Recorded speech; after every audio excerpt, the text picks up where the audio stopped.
Hello? Hello, hello, hello?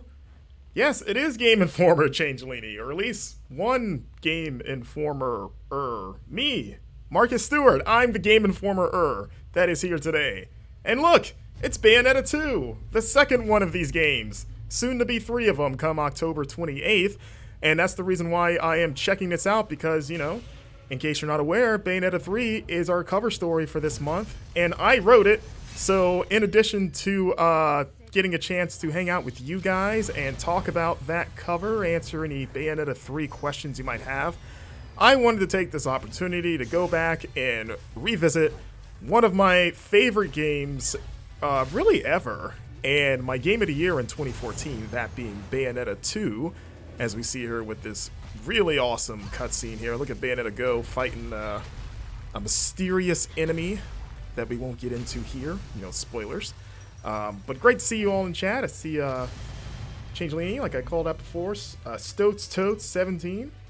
You just bought this game on PC, or the first game on PC, and you can't wait to play it. It's on sale for $5. Well, that's a steal. Yeah, go buy Bayonetta 1 for $5 on PC. It's a hell of a game. I think this game is even better. I know Blake Hester and I, who are kind of the two Bayonetta guys, we kind of butt heads over which one is better. He's a Bayonetta 1 guy, I'm a Bayonetta 2 guy, but we both love each game. And yeah, let's just jump right into it.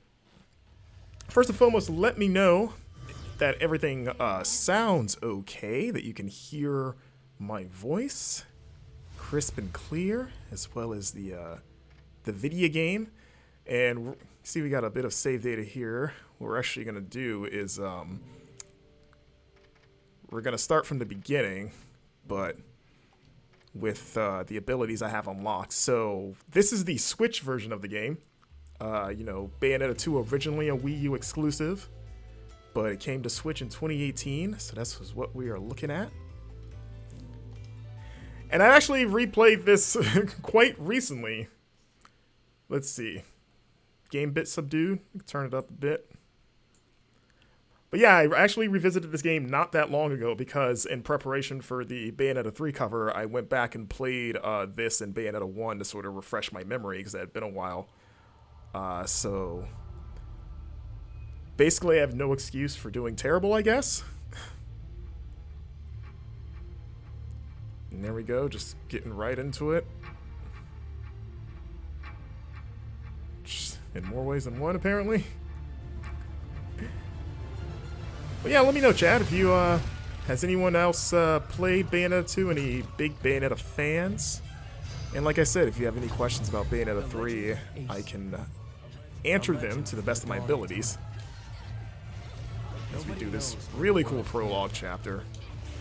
A struggle caused the trinity of realities to be split into 3 realms: light, darkness, and chaos. Obviously, our world was the one born from At which time?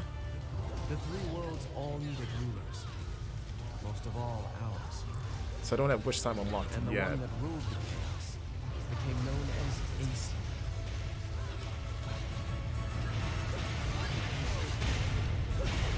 I'm excited to replay the beginning of this game because I think this game has maybe one of my favorite prologues of any action game, and not even just this, but I mean the scene that comes directly after this is more what I'm talking about. But this opening is also very cool, and we see Bayonetta with her Magitech armor.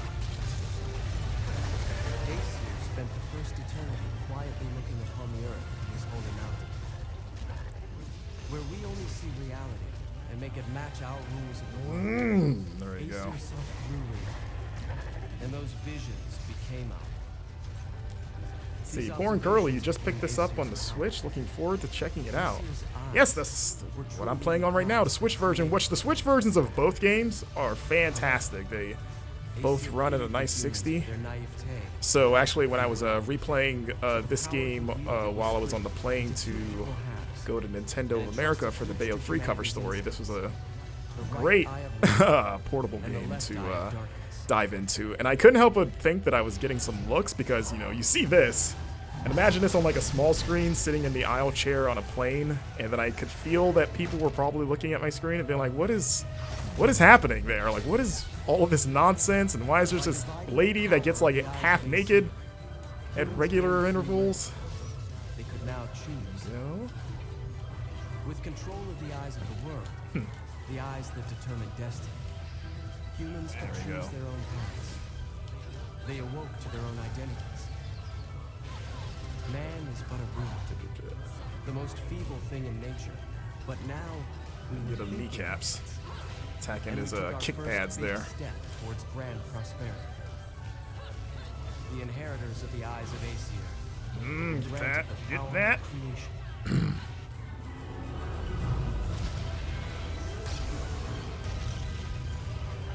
Oh, this game is so good. Like I said, this was my game of the year in 2014. Still very salty that year, which is a famously like down year. Like people kind of look down on 2014 as being one of the weaker years. But I remember that year, it seemed like games media as a whole were kind of torn between, you know, it's either Middle Earth Shadow of Mordor or Dragon Age Inquisition as Game of the Year. And even though there's like glaring faults with both, these are like the two that I guess are the best of a, like I said, of more of a down year. And I remember at the time just like screaming, like, what about Bayonetta 2? Like, that reviewed super well, and that doesn't have nearly as many, at least in my opinion, like objective complaints you can lob against it. Like, how is this game not in consideration? And then I remembered, oh right, it's on the Wii U. Like 5 people own that thing. So yeah, I'm still salty that like Bayonetta 2 didn't even get like a nod. I mean, I know it won like I think at the Game Awards, like it got like Best Action Game or something. But I remember like saying like, oh no, this is the clear GOTY. This is this is the one. So, you know, I hope, you know, now that it's been on Switch a few years now, that more people have been able to dive into it. Because I know a lot of people, when this game was first announced as a Wii U exclusive, fans were not happy about that, you know, because the first game was on, was multi-platform. But, you know, it was kind of a bittersweet thing because if Nintendo hadn't stepped in to publish this game, we probably would have never gotten a Bayonetta 2. Because, you know, Sega, who was the original publisher, sort of passed on the sequel because the first game didn't sell great or to their standards. So, you know, if it wasn't for Nintendo kind of footing the bill, you know, in exchange for exclusivity, we got this game. So at least now it's on Switch, which more than 10 people own, which is nice. So let's see. Duke Faison, what's up? Said, did Platinum make the Switch port of Bayonetta 2 and I don't know about Near. I believe they did Bayonetta 2. I'm not entirely sure about Nier. I kind of think that they did, but I really don't know. I would say, okay, Poor and Curly and Virtuos did the Nier port. Okay. Okay, so now we're in the real prologue. This part is a treat. I love this opening so much. Hey, Ollie, how you going? We're having a great Friday. Look at that guy with the mustache. Christmas in whatever city this is supposed to be. I don't know. Where do you think this city is? Is this New York? Is this like a Chicago?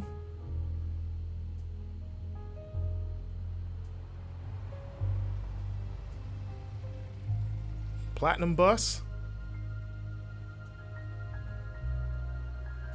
Almost done with work. Nice. Same.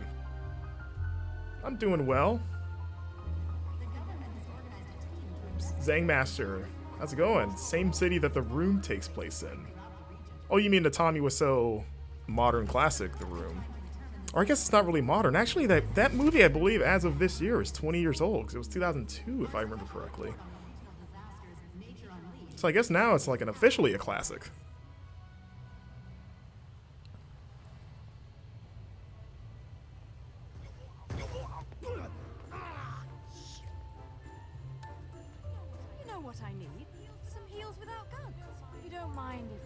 There she is. Queen. And good old Enzo. That goofball. You still haven't paid me back for the car. Hey, whoa! Now, was that any way to speak to an old friend? Besides, I did that job for you. For free. Dad, do I really have to tell everyone how you grabbed onto my legs, sobbing like a schoolboy? I think Bayonetta's the first character that ever made those tiny little dumb pops like cool. Like, cause it's basically the same little lollipops you get when you go to the dentist, right? Like when you're a kid, you finish your checkup and then they take you to the little like garbage looking like treasure chest thing and they're like, you can pick a candy, and it's just like 50 varieties of those little dumb pops. And you're like, oh, this is gonna be gone in like 2 seconds. Like it's like good for like 5 minutes of like suckage, and then it's gone basically.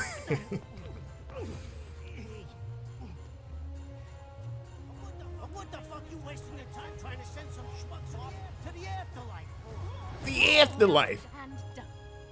Let's go home. Hey, wait a second. I ain't done here. If I don't get what I came for, I'm gonna be the biggest mutt in the city. And what is it that you came to fetch? Duke phase on Enzo DeVito. Actually, I think it's more Joe Pesci inspired than Danny DeVito. Enzo. Oh, John. Which if your hair's that long and you're riding a motorcycle, that seems dangerous. I feel like I'd be afraid that my hair might get caught in like the gears, and then you just get like just rips your head off basically. Like, you know, when you're riding your bike and sometimes your shoelace gets caught in the pedals and then you almost fall over and you gotta stop. It's like a worse version of that. Something I had to look into. Cereza, you haven't felt anything strange recently.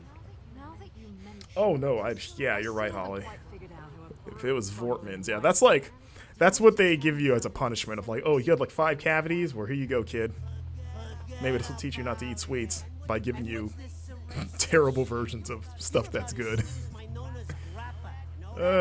Some witch with amnesia. Biscuits with Davey, how's it going? And it turns out she really got stuck with a kid's nickname. That shit's rich, I tell you what. Our friends in Paradiso are far too quiet. I'm sure you've noticed.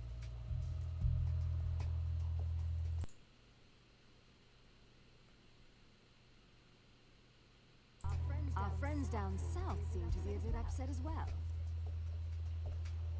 Hmm. And now in live news, the annual holiday parade is being held today. City police have closed off roads to prepare for the massive influx of merrymakers expected to take in this year's festivities, set to be headlined by a flyover from the military's aerial acrobatics team. The Platinum Stars.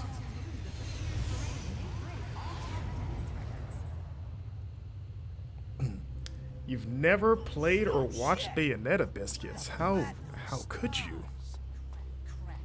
I need to hurry up and get Ed and Edna's present. Well, you came at a good point, because like I said, this intro is absolutely insane. And I love it so much. So this is probably like the best, like, quick, like, elevator pitch for what these games are, is what's about to happen shortly. She is in Smash Bros, yeah. She made her debut in the Wii U version, and she's also in the in Ultimate for Switch.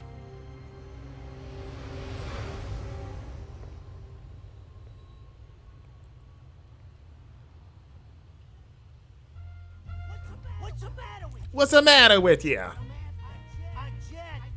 You think this will have, like, you know, I'm assuming we all saw the Mario trailer yesterday, and it sounded like Chris Pratt's Mario has kind of like a vague, like a very light New York accent, at least based on like the few, you know, things that he said in that trailer. But it's like, okay, there's definitely a little bit of New York in there, like he's going for like a middle ground between the animated show and Bob Hoskins.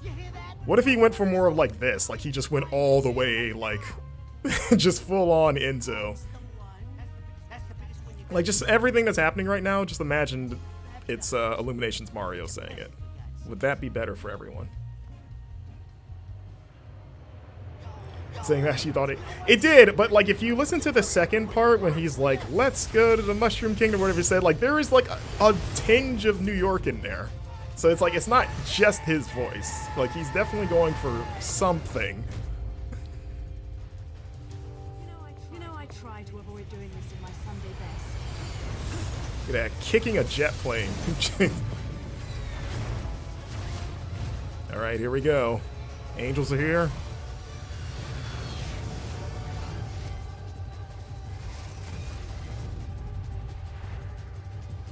acceptance. I always love the little intros and the names for all the characters and the enemies. It's like cherish and forgiveness, even though it's like actively trying to murder you.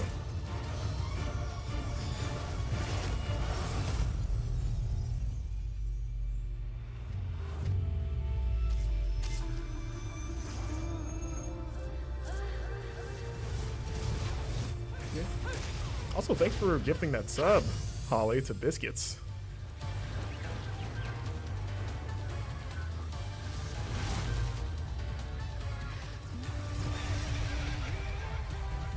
Look at that. Look at that. Is Bayonetta not the coolest character? Look at this. Look at this.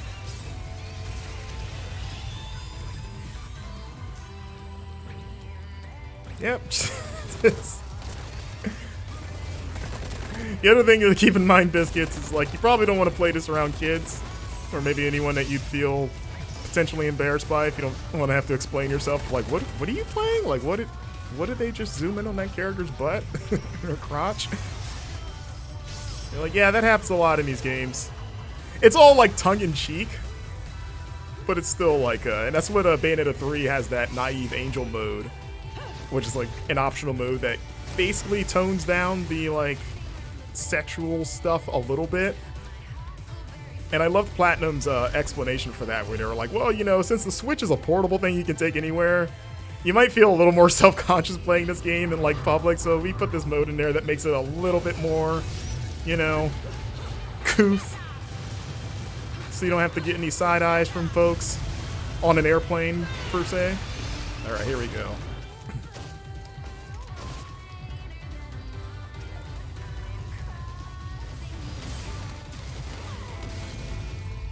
Also, the music in these games are always awesome. This is why I never buy anything on sale.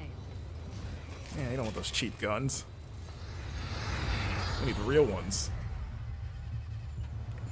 Didn't I say this is why I can't have nice things. Damn it, damn it. What's up, Crater? How you doing? Yeah, you know, just hanging out with my girls. Oh, fucking wonder. Oh, we got my boy Rodin here. Rodan? But I don't believe it, Sam. Watch your mouth, Rizzo.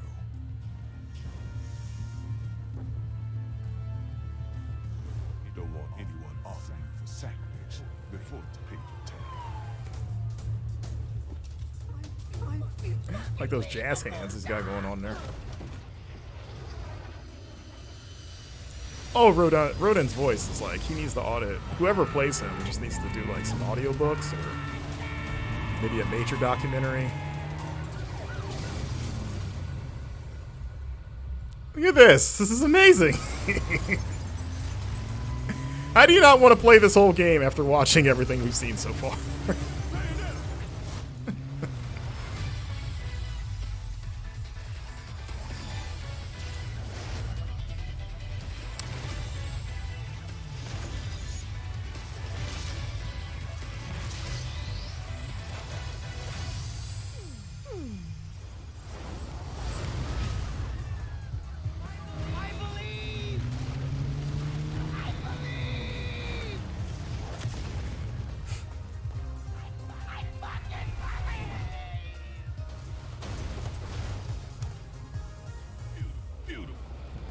It's also amazing that Enzo always seems to survive all of these like Now it's time. horrible situations again, given that he's just like a dude. I love the battle music for this game. Alright, there we go.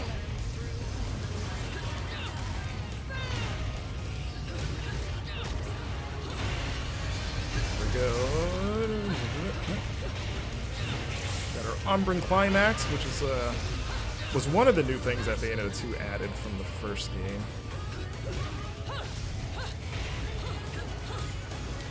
Oh, you're still up.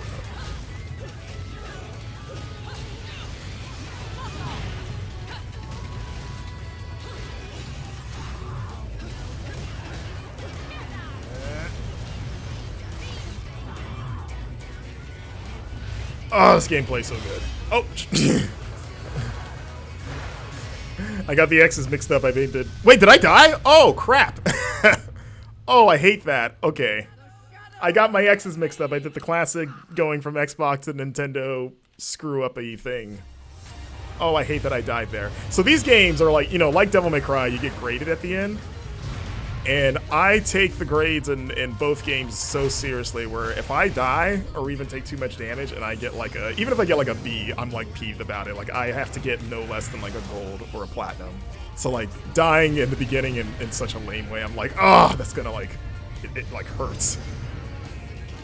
And those are really maybe the two games that I really care about that the most, where it's like I actually really like to go out of my way to look stylish and get top scores.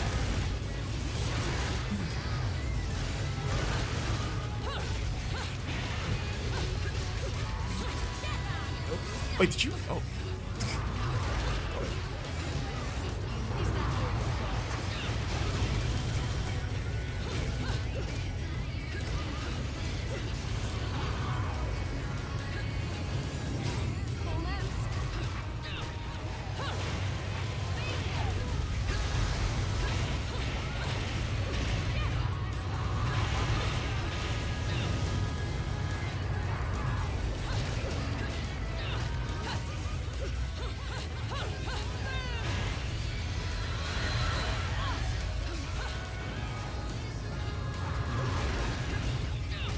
That guy getting ready to charge.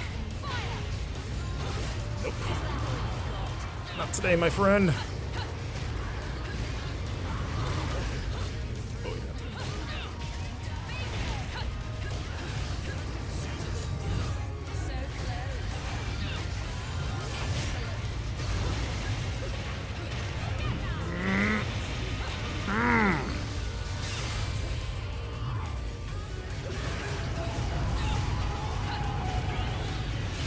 Uh-oh. Here we go.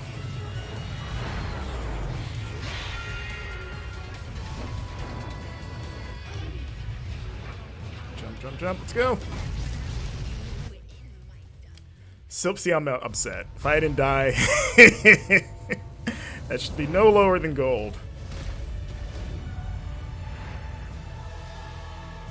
So you finished Deadly Premonition. Any place where you die with QTEs? Yeah. Deadly Premonition, very similar game to Bayonetta. Pretty similarly paced. They might maybe be equal in terms of like absurdity. Though at least Bayonetta's, I guess, absurdity is intentional, whereas Deadly Premonition is questionable. Then Umbring climb out. I just realized, like, between this sequence and even the Shibuya sequence in Bayonetta 3, there's a lot of train stuff between those two games. They really, like, have me fight on trains and everything going wrong. Get off my train, buddy. Look at you. Ooh, look at that dodge. Look at that That was quick. Did you get everything? Forgot the caviar. See, Crater, you need to play more DMC games. You've only ever played the first one and maybe like a third of this. You don't need to play the second one. In fact, the third is probably too much of Devil May Cry 2. You can just pretend that doesn't exist and go straight to DMC 3. Or really any Devil May Cry that's not 2, you're pretty much set. Or just play the first Bayonetta. There's only 2 of those, at least for the next few weeks.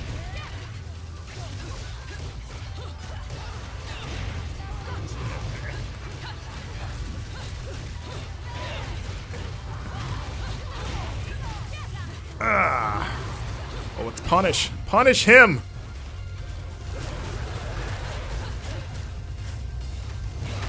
Look at that punishment.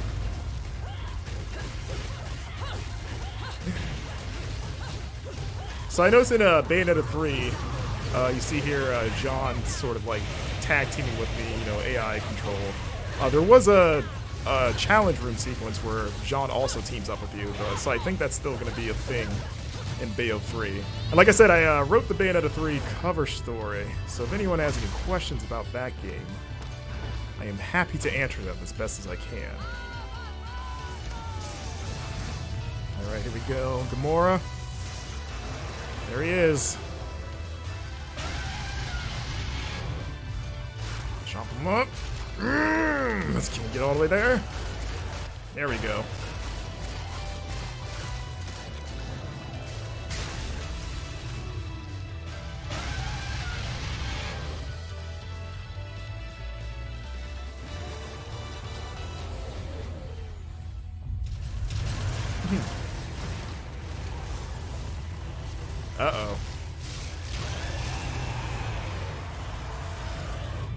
Something's wrong here.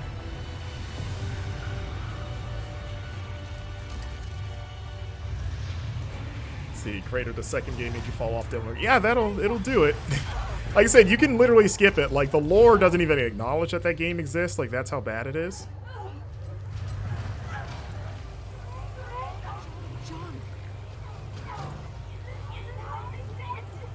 Oh no, Jean!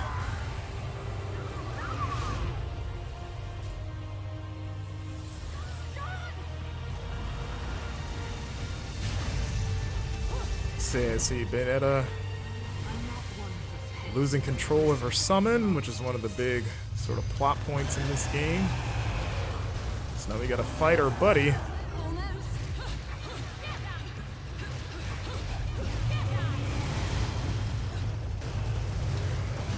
dodge that. Excuse me.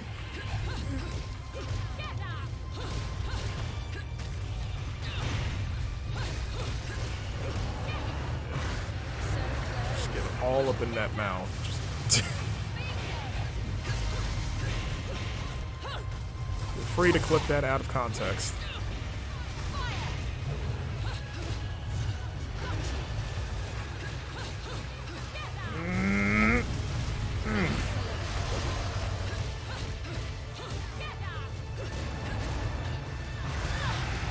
Okay, I'm mad that you hit me with that. That's okay. Oh, punish! Punish!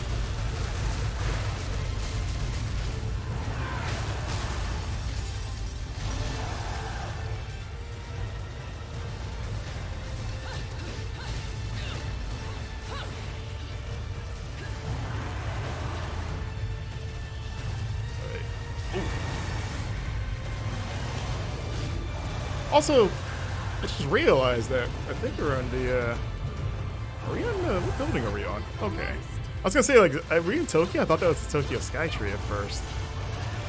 And it might still be, I don't know. I was in Tokyo recently and went to the Skytree, so it was familiar for a bit.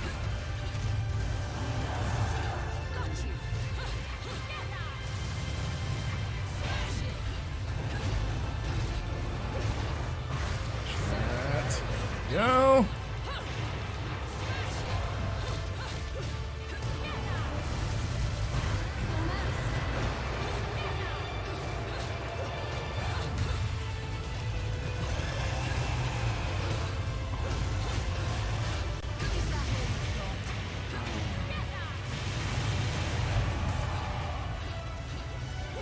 Oh, on accident. Look at that shot.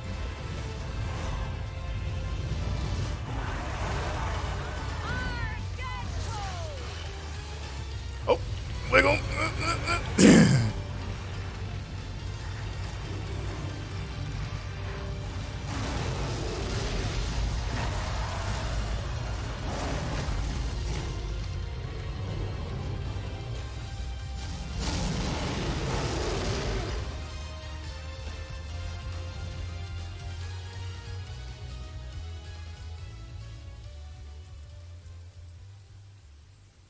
And there it is. That's the end of it too, everyone. All right, bye. Thanks for watching. And that's the whole... Oh, gold. There we go.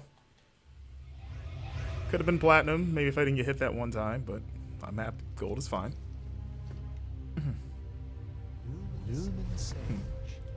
Duke Phazon, aren't you afraid playing Bayonetta will mess with your... See, here's the thing, is that, no, or maybe it will because Bayonetta is like a better playing game than Metal Gear Rising? Actually, I don't think that's controversial to say. I think Bayonetta is, to me, several steps above Metal Gear Rising. And I like Metal Gear Rising. It's a fine game. The both Bayonetta games are better in basically every way. And they play better. They feel smoother. I like the witch time stuff. Who needs a dumb parry when you can just dodge things and then make time slow down? That's way cooler. Sometimes when you dodge things in this game, you can turn into bats. Raiden can't do that.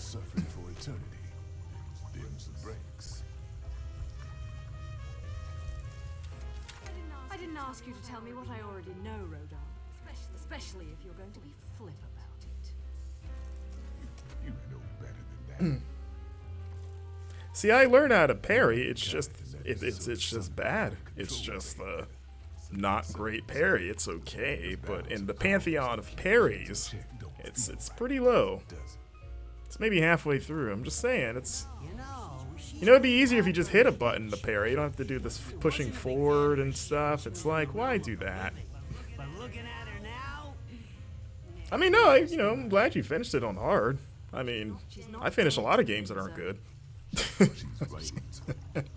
You only really dead after your soul has been completely absorbed into another realm of the Trinity. But that's just a matter of time. Cause I don't see no way of saving a soul lost in hell. See, Blake, he's gone. He's not even in his home state right now. Or actually, he technically is in his home state, but he's not in his home state. I'll see what I can do about putting her on ice for a while. See, our buddy Jean got her soul taken to Inferno. It's kind of the thing we're trying to do in this game is get it back. We don't know why her soul was taken. It shouldn't have happened. Exactly, Crater. He's in his home state, not his residential state. That is the more eloquent way and an objectively correct way to state that. Enzo, you've got a jet, right? what? No. I do not. No. Listen. I appreciate the situation. But you know what today is? My kids got cookies baked for me at home. Kids got cookies. Waiting for me. And I still gotta Enzo, family man. Let the real Santa. Which Bayonetta look do I prefer? Let's go. I'm actually pretty partial to this one. I remember when they first unveiled Bayonetta 2's look, it was kind of like, some people were kind of surprised just because, they chopped their hair off and gave her the short hair. But I think I like it the best. I'm still deciding where like Bayonetta 3's look ranks in, because I do like all three of them. But I think it might, for now, go 2, 3, and then 1. I think Bayo looks good with the short hair. Okay, Silver. I'll take it. What is your favorite Bayo look? Chat, which of the 3 games? What's your Bayonetta of choice?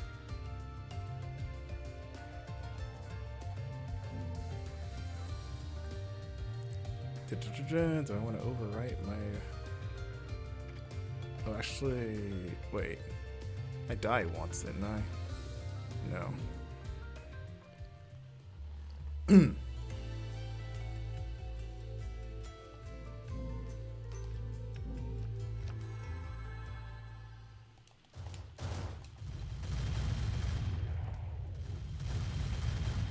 Handy load screen there.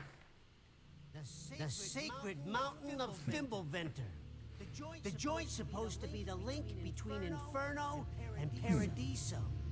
They say there is an entrance Okay, to so you Inferno. said you're less hot on 2, but you like the first and the Somewhere third on look? this mountain.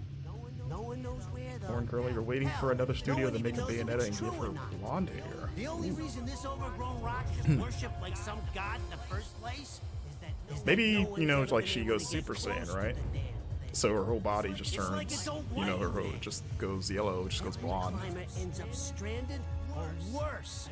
And don't even try to fly a plane near that place or bada boom!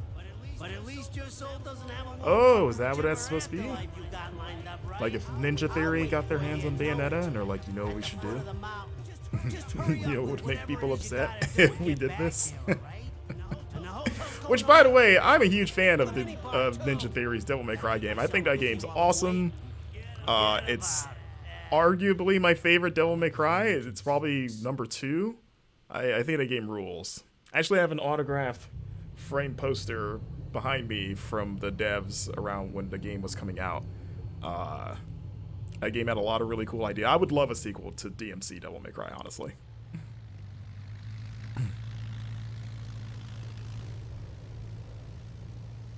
I can't believe you, Enzo. I didn't know the in-flight service was exclusive to Also, the speaking of Sega references, we saw the Crazy Taxi thing earlier, and this, like, I have assumed this has to be a Sonic reference, right? Like a Sonic and Tails thing. That's how I always looked at it. And this game is so cheeky with that stuff that I was like, this has to be a Sonic 2 reference. There it is. That's Fimbleventer. So this game has a lot of Norse influences. As you see Fimbleventer, and there's other characters that you'll see with some recognizable Norse names. What the hell? Where did these clouds come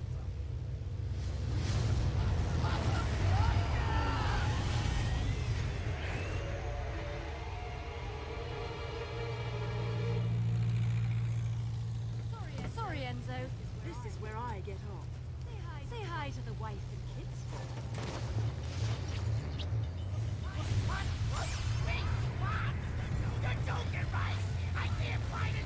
Now I really want Chris Pratt's Mario to just sound like Enzo. Someone should do that. Someone should make an edit to that trailer and just have random Enzo lines.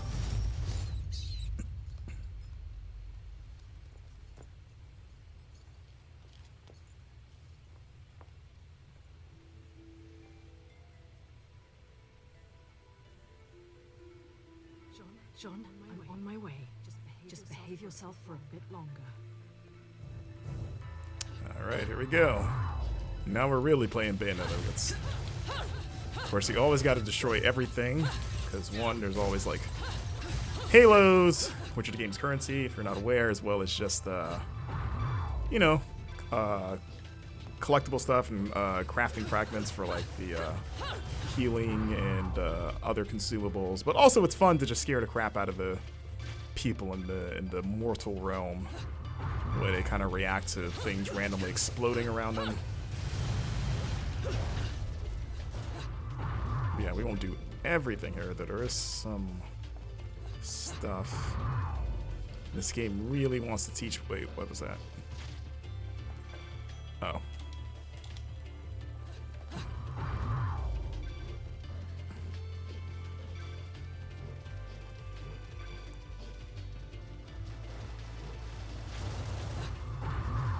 See, I remember the cool thing about this game was that the levels were a lot bigger. Because, you know, both games are still pretty linear, but, you know, the first game was especially, you know, mostly a series of corridors that you're running down and just fighting dudes, which was fine, and, you know, that's not bad. But this game, as you can see with this, even this first area, they kind of blew it up a bit. There's more nooks and crannies where they hide some secrets and some, like, challenge rooms and just other cool collectibles to find. And Bayonetta 3 kind of takes that a step further, where there's a lot of things that are sort of accessible only through like your different demon transformations with Demon Masquerade. So yeah, here's one of the challenge rooms that we don't really need to do. But even some of the environmental puzzles that they showed in Bayonetta 3, which we'll actually have our gameplay videos for Bayonetta 3 going up next week, beginning Monday. So keep an eye on our YouTube channel for those. But yeah, we're going to show up some Bayonetta and some Viola gameplay.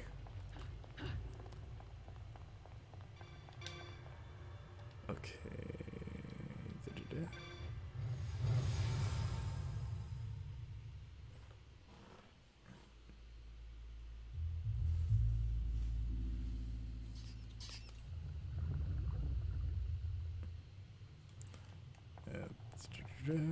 Let's see. I was getting lost, like, which side am I on? Am I on the side that I need to be on? Oh, wait, no, wait. Okay, no.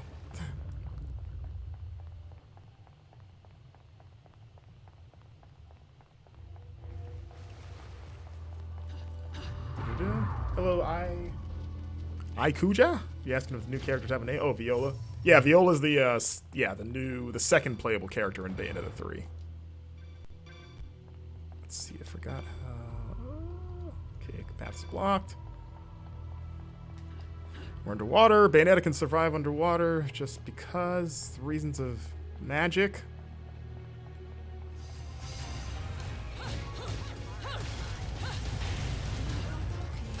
Or maybe witches have gills, and that's just something, an element of the lore that is just underexplored. But they're all, every Umbra witch is also a mer person, a mermaid.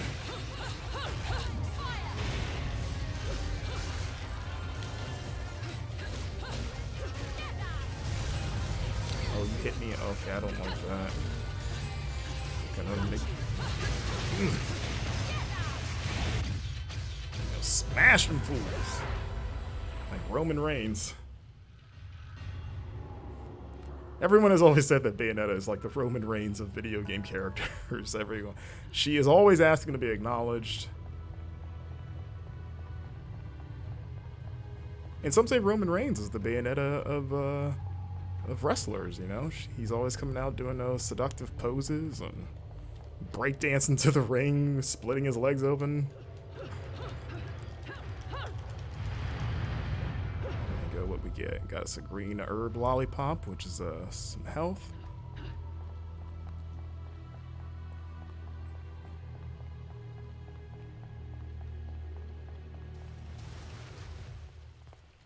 And, oh, we got a Gates of Hell portal. Let's see if we can unlock some stuff. So what I'm very happy about with Bayonetta 3 is that that game is introducing skill trees for the first time, so you don't need to keep going to the Gates of Hell to unlock new moves like in the last two games. You can just open the menu and upgrade Bayonetta anytime, which is very convenient and also adds a little bit more depth because, you know, not only does Bayonetta and Viola have their own skill trees, but all of their demonic arms for Demon Masquerade have skill trees as well. So you're going to be building out your abilities in just a more deeper and strategic fashion. So let's see. I was like, since I'm playing with an old save, or at least my most recent save, I've got some stuff unlocked. Like at least the stuff that I consider the staple abilities I've already bought. So how much? I got 45-ish. Might do. That's. Oh yeah, breakdance. I like having. Wait, oh wait, did I go back? Yeah. Breakdance is one I like to have. I'm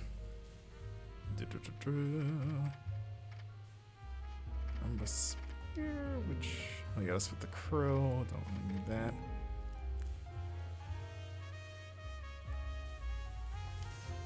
Do that. Let's see.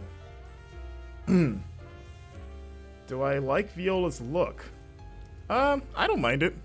Is she over-designed? I don't think so. That's weird to say next to Bayonetta, who's got all kinds of things going on. But, and especially Jean. Especially this, or Bayonetta 3 version of Jean. She's rocking a very interesting look. No, I think she just looks like a kind of like typical punk rock looking lady. And, she doesn't really have like anything more than what you may expect from that, like, I guess, archetype. So I think she's fine, personally. I like that she's different, you know. She stands out in contrast to Bayonetta and Jean. And that's the idea, is that Viola's not supposed to be stylish, you know, like Platinum. You know, and I wrote about this in the cover, that they intentionally designed her to be, because, you know, her story is that she's not a full-fledged Umbra Witch. She's still in training. So she's a lot clumsier, she's not as sure of herself, and she's just, you know, a lot rougher around the edges than Bayonetta, who's always, you know, been portrayed as, like, very confident, very, oh god, very elegant, you know, makes everything that she does look effortless. You rarely ever see her break a real sweat, whereas Viola, that's kind of her thing, is that she's always sweating everything, and that's kind of what makes it fun to see those two characters interact.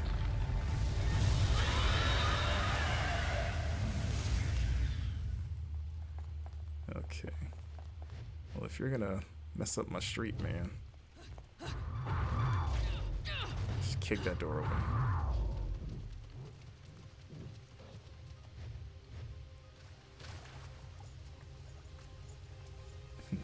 I mean, yeah, she sweats. I mean, she wears that leather jacket everywhere. You know, those get hot after a while.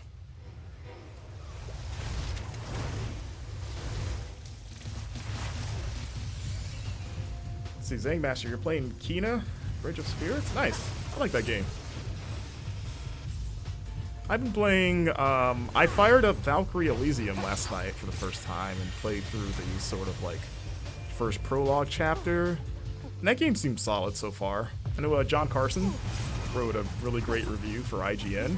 Go check that out if you haven't already. But I've recently really gotten into Rollerdrome, which I started playing before I went to Japan, but you know, because I went more or less straight from Japan to Montreal for another work trip, I had to step away from it. But since I got back, I've really dug into Rollerdrome, and I'm like about to finish the second to last like tier of levels. But that game I'm having a lot of fun with. It's also very hard. And kind of in a similar vein of like this game of like where I'm so into performance of like I want to do well and get the best scores. I'm kind of like that Rollerdrome where it's like, oh, I want to look super cool all the time. And anytime I get hit or die from something lame and my score drops, I get like maybe irrationally upset. And you almost want to start everything over.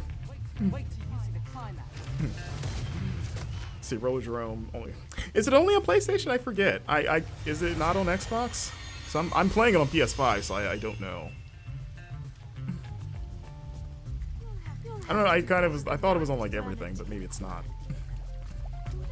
PlayStation and PC. Oh, okay, gotcha. I'm just an innocent little girl lost in Yeah, shout out to Roll 7 because you know they released that and Ollie Ollie World earlier this year, which people seem to like. So they're kind of 2 for 2 in 2022. we're both in purgatorio, you see. But I've been playing also Live Alive. I have like I'm on like the second to last story in that game. I've kind of been slowly chipping away at that.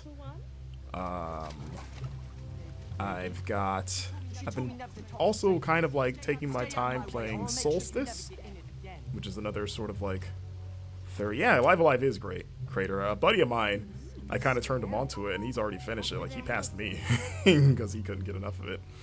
But I've been chipping away at Solstice, which is another sort of like almost like it reminds me of like a PS3 era like third-person action game like OG God of War, and I kind of like that about it. Like it just feels like a very video game, and I think I kind of need something like that right now.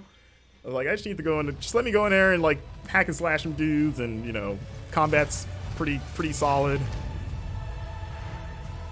Let's see, which one is this? Accolade.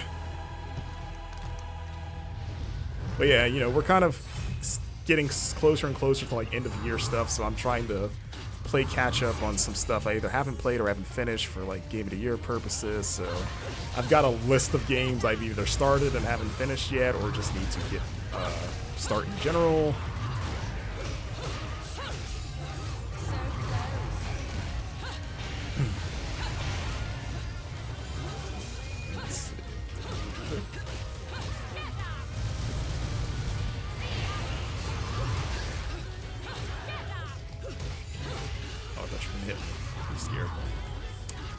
The other thing that Bayonetta 3 has that the other games do not have, and I find myself trying to use, is that it has a lock-on the enemies. And these games were always kind of got by without having a true lock-on, because they kind of auto-locked on.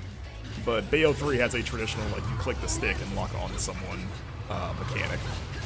And again, it was one of those things until, like, the Nintendo reps told me that it was in a game. I was like, oh yeah, I guess that hasn't been, because you're so used to that for, like, most action games. You're like, huh. Bayonetta's kind of gotten away with not having one for this long.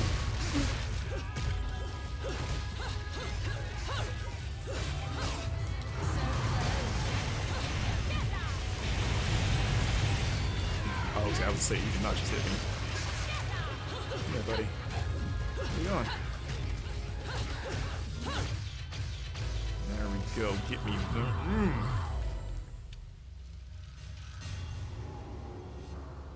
Better be a good score.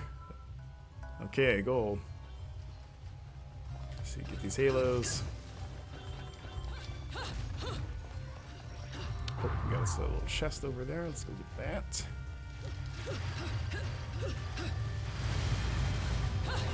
You're gonna play Medieval Dynasty tonight. Oh yeah, that just came to Game Pass. That's like a survival game, right? I hadn't heard of it until I wrote up the Game Pass list. And it was like, oh, what's this? but am I correct in that it's basically a medieval themed, like, kind of hardcore survival game?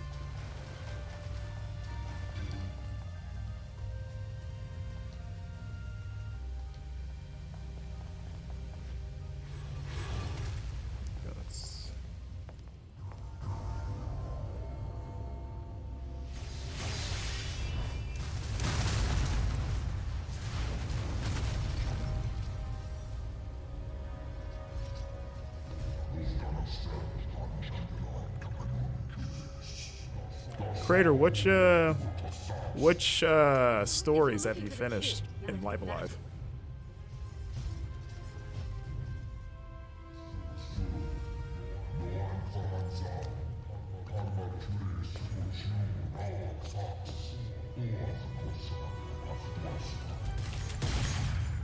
What? His body kind of reminds me of Lord Zed from Power Rangers, like old school Powers a bit, like just the skinless muscle and armor.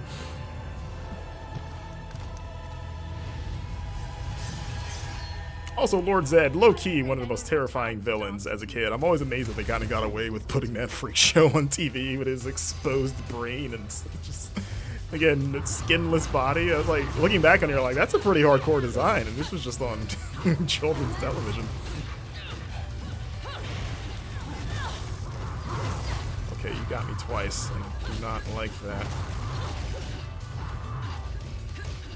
Okay, you really want to... Speaking of Power Rangers, you're doing the Goldar stab when the Red Ranger was trapped in that foggy room.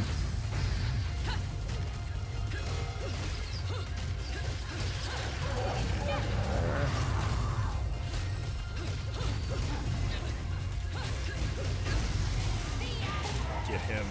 Get him. Get his stupid head.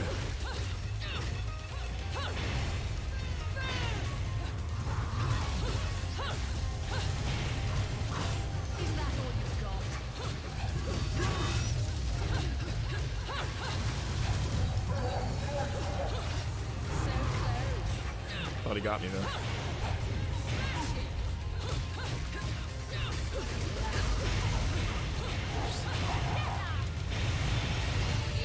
There we go. There she is, Madama Butterfly.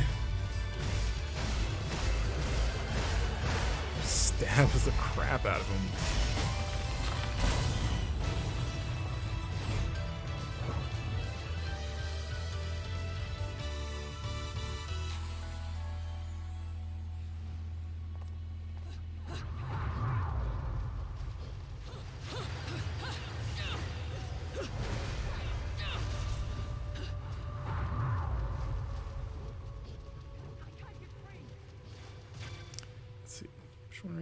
Oh yeah, another challenge room. We don't need that.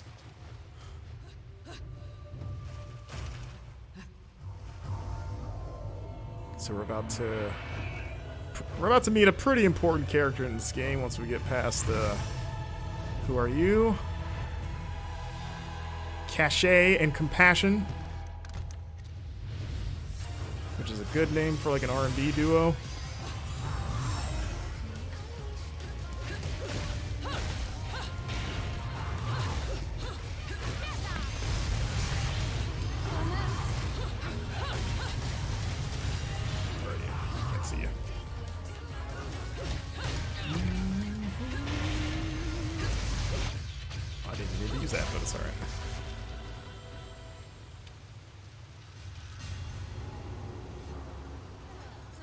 Look at that, pure platinum. That's the stuff. So, they're after you too then? Have you been naughty? Keeping secrets from Mummy? Nope. Nothing comes to mind, love. Sorry. Since this is your bloody mess, do you mind hurrying the fuck up and getting rid of this thing? Now, that's no way to talk to a lady. No wonder your guardian angels are trying to give you a good spanking. Whatever, love. You've already been following me, so let's make a deal. You saved me, I'll show you around this joint. Heading to Fimbulventer, aren't we? That makes two of us. And it'll take two of us, won't it, love? You seem to have skipped school the day they taught basic negotiation skills. You're supposed to negotiate from a position of strength, little one. Not just be a one-trick pony. Saying Duke phase on, or Duke, you're saying Platinum's the only company you have faith in? Okay.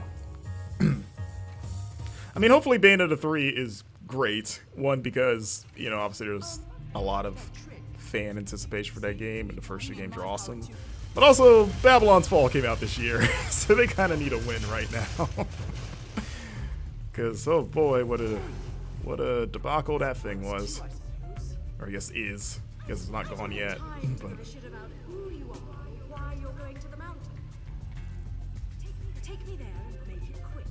and look at that, I say Babylon's Fall, and the gentleman that was there alongside me when the game launched, and we witnessed firsthand how maybe doomed that game was. Mr. Dan Tack in the chat, how you doing, Dan? Do we need to go over my lesson again? First, learn to talk to a lady. Dan, are you a Bayonetta guy? I don't know if we've ever talked about Bayonetta. Well then, I don't react to being called bitter one. The name's Loki. And what should I call you, I mean, man. Do I look like a man to you? Bayonetta or Cereza? Ah, this and that, things and stuff. Yeah, I get you. I get you. Well then, Bayonetta it is. Let's move, little one. Hey, I just told you my name is... So you know I said earlier that this game is like better than Metal Gear Rising? It's like, so Loki here, our little buddy, he's basically he's also a better version of George from Metal Gear Rising, in that he's not nearly as upsetting and offensive. And he also wears a Millennium Puzzle, which, I mean, if that doesn't make you a cool dude, I don't know what does. Clearly, big Yu-Gi-Oh fan our Loki here.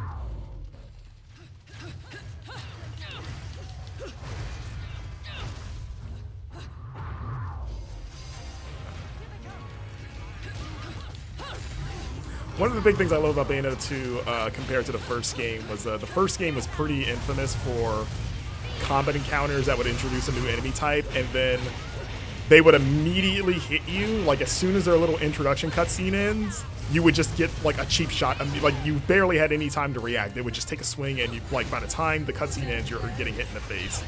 And the first game kind of did that constantly, and they got away from that in Bayonetta 2, thankfully.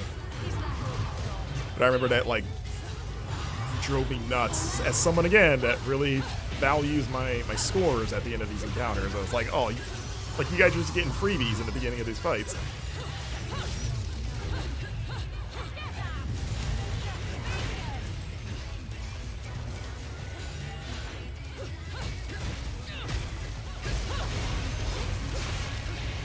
Oh, I got an endgame achievement.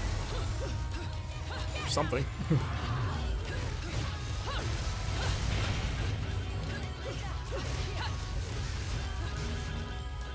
Is that it?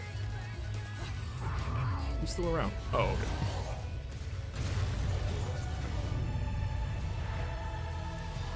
Earthbound.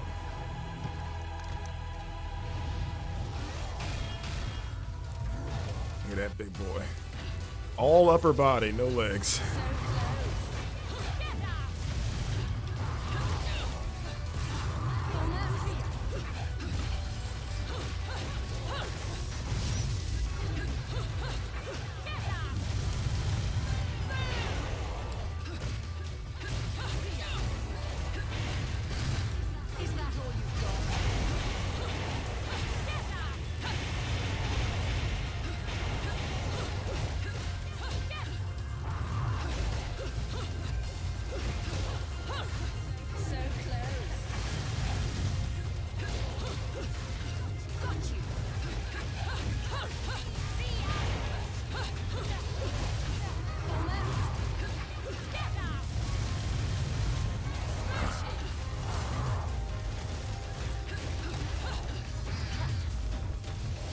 Saying that. So her hair is her clothes? Exactly. That is exactly what it is. Her hair is her clothes. Everything that she does is she uses her hair as like the conduit for her magic. So that's how she summons the demons from hell, and it's her clothes, it's everything.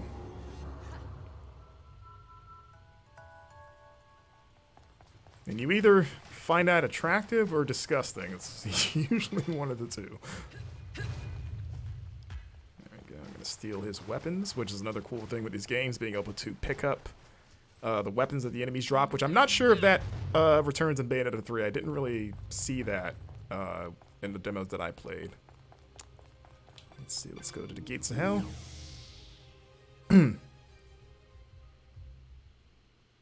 I assume her hair is always just clean, Duke.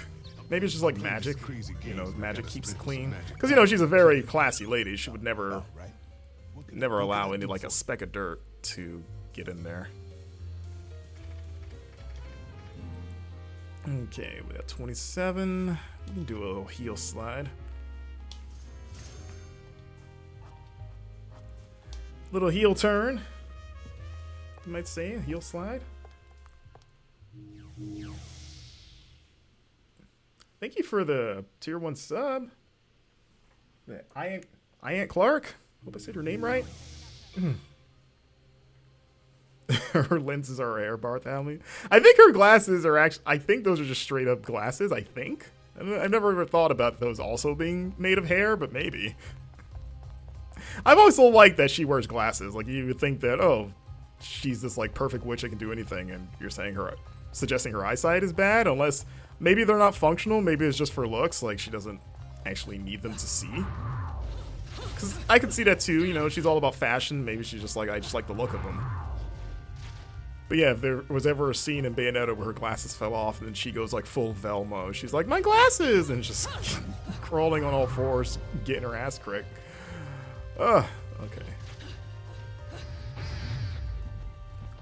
So yeah, you can explore a bit. I don't think there was anything in. Oh, hello! What are you doing here? Just under the water? Is this where is this your spot? It's just you? No one else?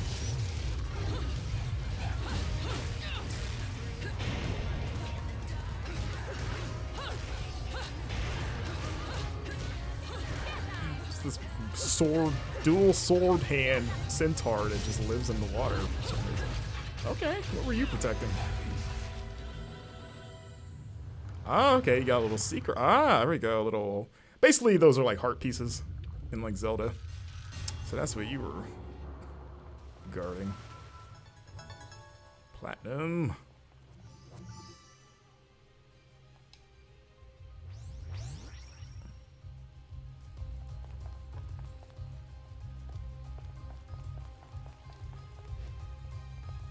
Try to keep up.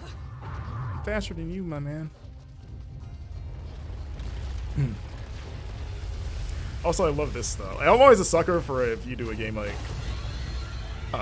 like destroying the world around you like that. Like, that's something that I loved about DMC Devil May Cry, was the whole, you know, city trying to kill you and just deforming itself and stuff. I'm always a big sucker for that in video games. It just will never not be cool to me.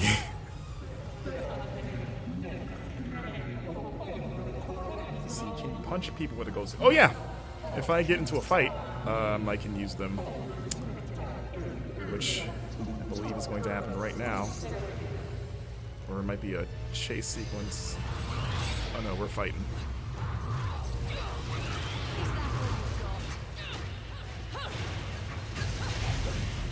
See, if I use Y, I can like chain gloves, basically. But I can only use it for a limited time. See, it's got a little meter there.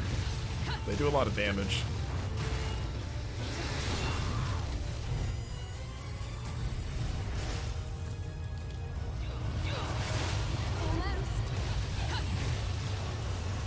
Yes, and now they're gone.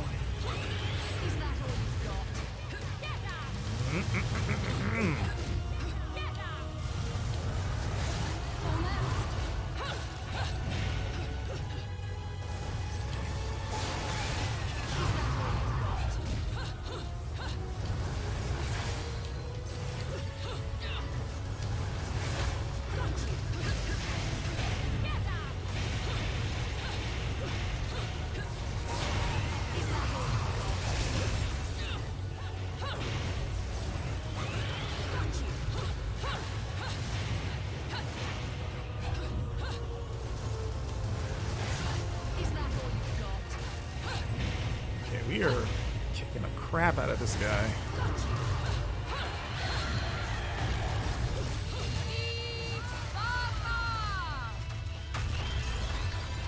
Gonna stomp him, stomp the yard on him.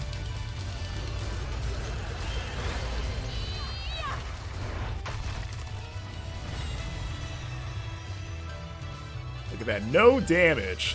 Look at that.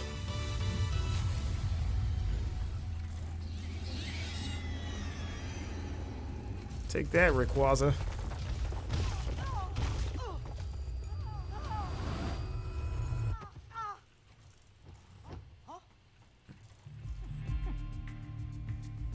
What the hell are you doing? Let go of me! You feel bad for the... Why? Zangmaster. He started it. He was actively trying to kill me. I was just walking down the street. He decided to fly up and tear everything up. If your sovereignness is going to get in my way, our deal is over. And if we're going to have to meet any more of your friends, you'd better learn to take care of yourself. I'm quite alright on my own. Got it? Your tricks aren't going to work forever, little one.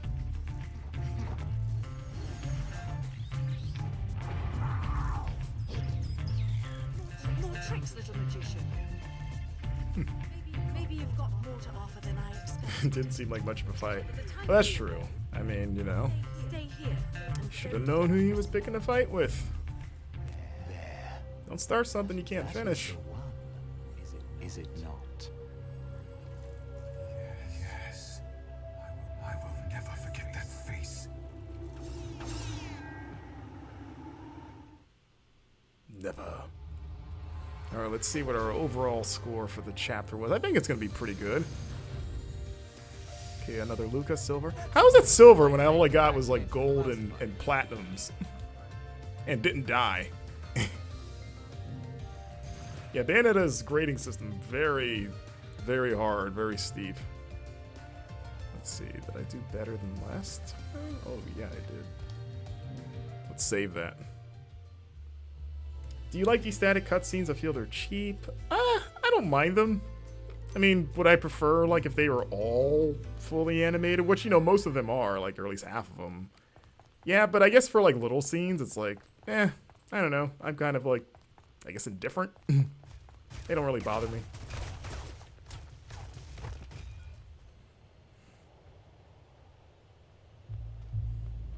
You know, it's funny you say that, Dan, because I don't know if you saw the min-max, they played the Goosebumps game recently. Like Hanson and Jeffem played some Goosebumps Dead of Night. I like to think that they were inspired by us because Ben watched us play that game, and I guess they said, that looks like a great game. We should also play this fantastic game.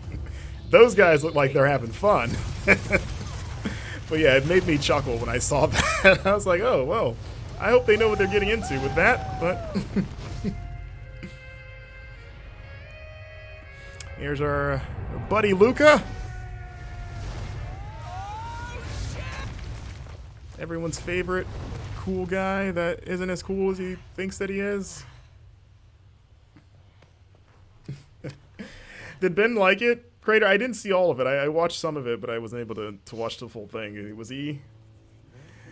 Did they finish it? I mean, I would imagine they didn't get stuck the way that, you know, me, Dan, and Blake got stuck trying to find the last page. I assume Hanson and... Okay, they beat Slappy. Well, no. Remember when I beat Slappy and then it, like I had to fight him again the next time we played because it didn't save it for some reason? Will you quit calling me that? I'm not a pet. But again, they also... I'm going to say that we helped them out. 'Cause I refuse to believe that Hanson didn't watch the VODs and didn't take notes about what not to do. No matter where I am. Because that last page in that first section is no joke trying to find that stupid thing. Oh, these?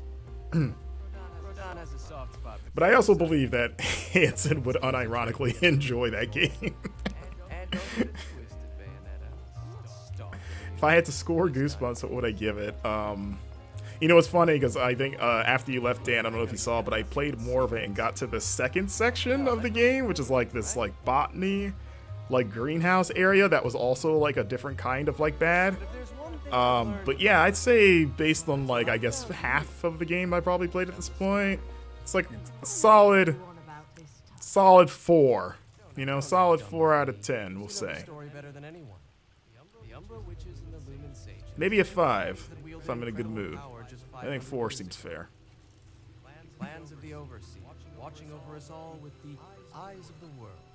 The power to Who knows? Maybe, you know, Halloween's coming up. Maybe we But now I know fire that back up and keep going. Maybe that'll just be like the, the one who created the eyes of the world. you know, like just the extended super replay of Goosebumps Dead of Night.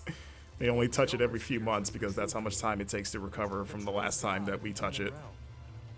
The god of chaos. The god of chaos? Do you think your opinion is swayed higher because you played it with other people? God used to live right No. I usually like any game where you're like, well, this was, at least this was fun with other people. To me, that's like not really a compliment of the game. That's just like a fact of life. You know, it's like an obvious thing of like, yeah, of course everything's more fun with other people generally. It's like, especially people that you like being around or doing things with. It's like, yeah, the game does not make playing with friends fun. Like, I mean, it would definitely be more miserable if I had to play that by myself for like a serious reason of like if that was like a review game that I was handed, then yeah, the written review would not be What can I say? it would not be favorable. Liking to one of the locals. So he's your little tour guide, huh?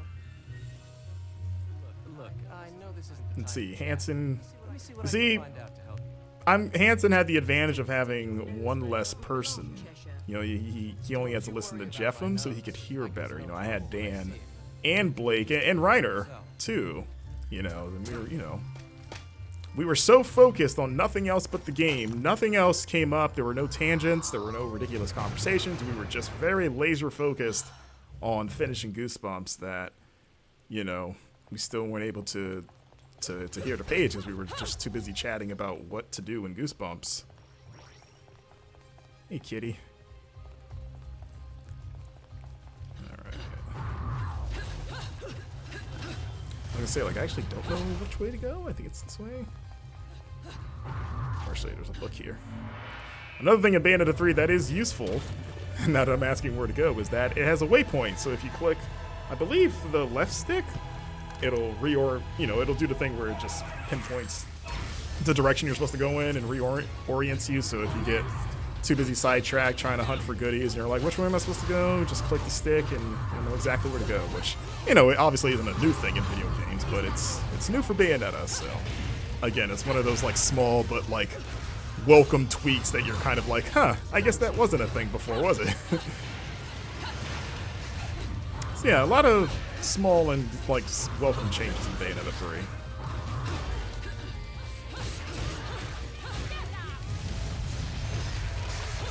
Oh, you're still alive. Okay.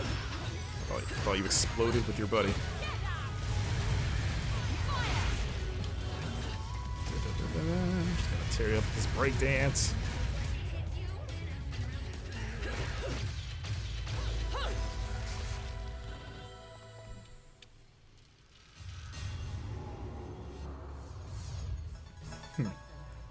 There probably was a lot of cereal discussed in Crater, which that's important business, you know. That's not frivolous talk. That is, I can think of few things that are more important than getting to the bottom of what the best cereal is, what the worst cereal is. Because we at Game Informer only have the correct takes when it comes to really anything involving food.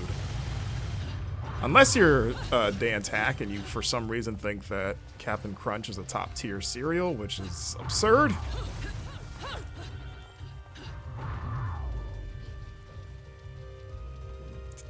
Alright. Can I write this? I think I probably have to go to the left.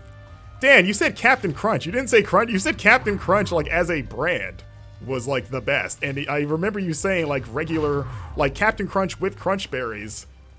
Like, that's still bad. Like, it's not Oops All Berries. Like, Oops All Berries, I'll give you. Like, that's the best Captain Crunch next to Peanut Butter Crunch. But even just like Captain Crunch with crunch berries mixed in is still just like average. It is like, it's not bad. It is just it is like the starter cereal of like, well, I could go for some cereal and I don't have the money to get anything better, or, you know, this is all that I'm not at my house. This is all my grandparents have laying around. This is fine. You know, it's the definition of this is fine.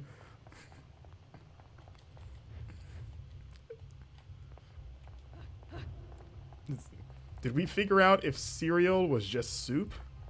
Are pieces of cereal just fun bouillon cubes? I don't know what. Ugh. I mean, maybe like something that, like a cereal that actually changes the flavor of your milk dramatically. Like, are Cocoa Puffs just a bunch of like chocolate bouillon cubes? I could see that. Zang, I saw the Count Chocula's in stores now. There's a new one. I went to the store the other day and I saw that they have, they have Count Chocula, Blueberry, and Frankenberry, but then there was like a one with a werewolf called Brute Fruit, and I've never seen that. Is that an old one that I've just have never seen before, or is that like has anyone else seen Brute Fruit? Is he like the new lineup? And I was confused because I was like, wait, isn't Frankenberry, like, doesn't he already kind of cover the... No, there's another one. Frankenberry was there too, but there was one with a werewolf that was called Brute Fruit. And I was confused what the difference was, because I thought Frankenberry kind of covered the fruit spectrum of the, the lineup. So I was like, does Brute Fruit have like a specific fruit taste? And they're both pink, which also made it more confusing because it's another pink cereal. But yeah, look it up. There's Brute Fruit. But I think fruit is spelled like, it's not spelled like fruit, it's spelled like brute, but with an F. Let's see, Dan wrote an essay. What's this? No one at Game Informer, or one time at Game Informer, when Marcus was hanging out, I snuck into the intern room one day and I found out he was keeping a secret stash inside his desk of holiday Little Debbie snack cakes. He would shred into an entire package on Christmas tree snack cakes like a goblin after he wrote a news story. And this is who is besmirching the great name of Captain Crunch. What a story, Mark. Also, look at this. This is pretty cool. Dan, I hazard to guess that you made that up. Because if I was gonna hide any snack cakes in my lowly intern desk during my time there, it would not be Little Debbie's, snack cakes. So I think you're talking about the Little Debbie, like you're talking about like the fudge, like the pinwheel, like chocolate white cream, whatever you call those things, the snack roll things. The name just flew out of my head, but I feel like those are the ones I think of when I think of Little Debbie. Those are okay, but like top tier snack cake are the fudge rounds, the like kind of chocolate sandwich, like it's basically like a whoopie pie but with chocolate fudge, and it's got like the chocolate stripes. Like those are those are the best snack cake to me. Those are great. I would absolutely hoard a stash of those at my desk and excitedly tear into them every time I finish a new story. And see if I can sneak up on this crow. I don't like that I have to jump for it, but... There we go. Got it. The cake, okay, let me look. Oh, the Christmas, like the ones with the green, like with the sprinkles, right? I'm opening the link now. Okay, yeah. I don't think I'm trying to think, like, have I ever actually had those? I know I've seen them, like, I see them every year, but I think I've only had them, like, once when I was a kid. Because they're basically just zebra cakes, but Christmas themed. Which, one time when I was in college, I convinced my friends that deep frying zebra cakes was a good idea. Because I had this, like, kick where I was deep frying food. Like, I figured out the batter recipe for, like, the batter that they use at the fair to deep fry candy bars and Oreos, and I did it at home. And so I was deep frying snack cakes, and I told my friends, like, hey, come over. I got, like, a box of zebra cakes. We should deep fry them, because why wouldn't you do that? And we spent an afternoon doing this, and they turned out pretty good. that frosting like bled all over like the deep fries. It just melts. Like it's before you even let it touch the oil, it's already like just dripping off the snack cake. But it's okay. Like, you know, it's got that batter to replace it. So I highly recommend if you want to do those Christmas cakes to get in the holiday spirit, get a bunch of those and deep fry them. Your family will love you, I swear.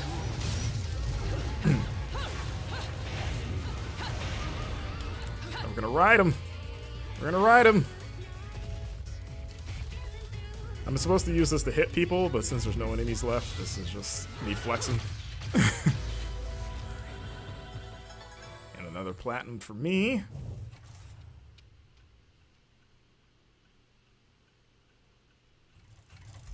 Let me see. Zangmaster Blueberry, the first blueberry flavored cereal. Oh, really? The first ever? Wait, Fruit Brute is old? Science 74 Fruit Brute was discontinued in 1982 and replaced by Fruity Yummy Mummy. So wait. So when was Frankenberry a thing, though? Like, where does Frankenberry fit into the fruit pantheon, you know, of monster cereals? Because it seems weird that you would have like two similar fruits, like pink fruit cereals, like, you know, Frankenberry or Booberry is its own thing. You know, that could stand alone, but. Okay, so, you're saying Frankenberry was 1971, and then it was never discontinued. It's always just been, you know, a constant. So they tried to introduce just another pink fruit cereal because they're like, I don't know, why not? And then Fruit Brute and Yummy Mummy were those two attempts. And now Fruit Brute is back.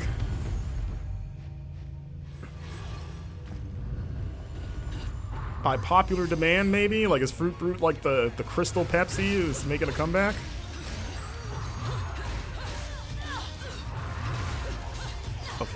Okay, I don't like that you're hitting me, dude.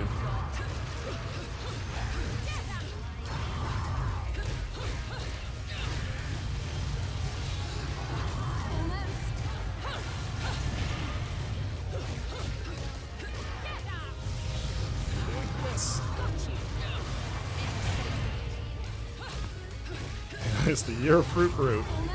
We made it.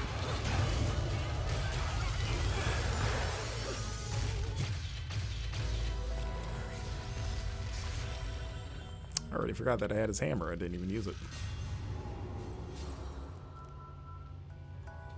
I want to know, chat, since we were on the topic, what is your favorite snack cake? What is the best snack cake in your opinion? I've already said mine is fudge rounds, but I want to know, are you a zebra cake person? Are you a oatmeal pies? Little Debbie rolls? Star Crunch, another good one.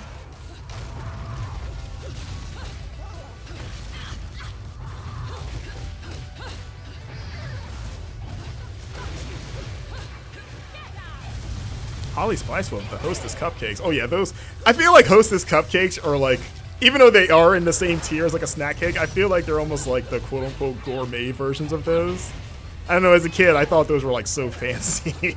Because they were like, they felt like they were just like a step better than like the average like snack cake roster. I like the chocolate ones are good, but actually I also like the orange cream ones. The ones that are basically like dreamsicles. Those are really good. Oh, did I not get all that? Yeah, Hostess snack cakes. I buy a box of those and present them on a tray when I have guests over, and they're always very impressed. They're like, look at this rich guy. Must have spent at least $2 on this. Look at that frog.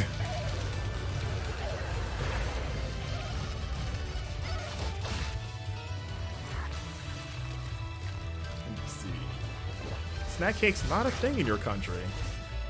Well, Duke, you guys are a lot healthier than we are, though I think that's not a hard bar to step over. Let's see, biscuits with Davy, oatmeal cream pie. I like oatmeal cream pies. I don't think I would ever buy them, but it was one of those snack cakes that my mom would just get anyway, even though we never asked for them. But if they're in the house, they're like totally fine. Like, I'll eat one and be like, yeah, I'm having a good time with this. But there's something about them where I would never go out of my way to like get them. Let's see, Black Rain 671 orange cream is the best. Assume you're talking about the Hostess gourmet snack cupcakes.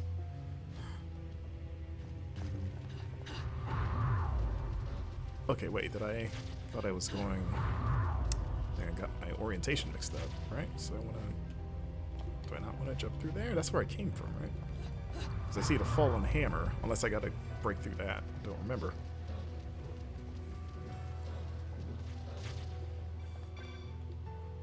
Okay. Oh wait, whoops, didn't want to do that. Oh, those honey bun. Oh yeah, honey buns almost feel, all right. We're talking about like, when you say honey buns, Crater, because are you talking about like the boxed sort of snack cake version? We're not talking about like the big individual ones that they're just on the shelf and they're like nicer, you know? Because there is a difference. You know, the snack cake ones are a little less fluffy, like like they're good, but they're, you know, if you really wanted to choose between that or like the individual ones, you're better off getting the individual ones in terms of quality. Okay. Just wanted to make sure.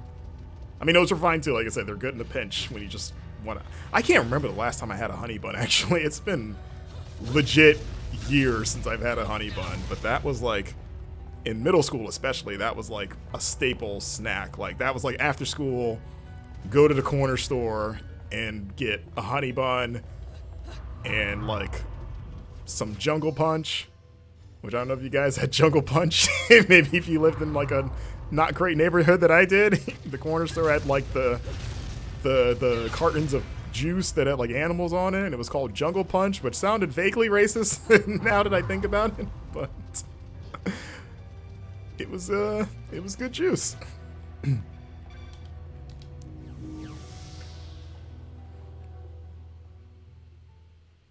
See, Biscuit said the oatmeals were the only snack cake your mom would get you? No rest for the wicked.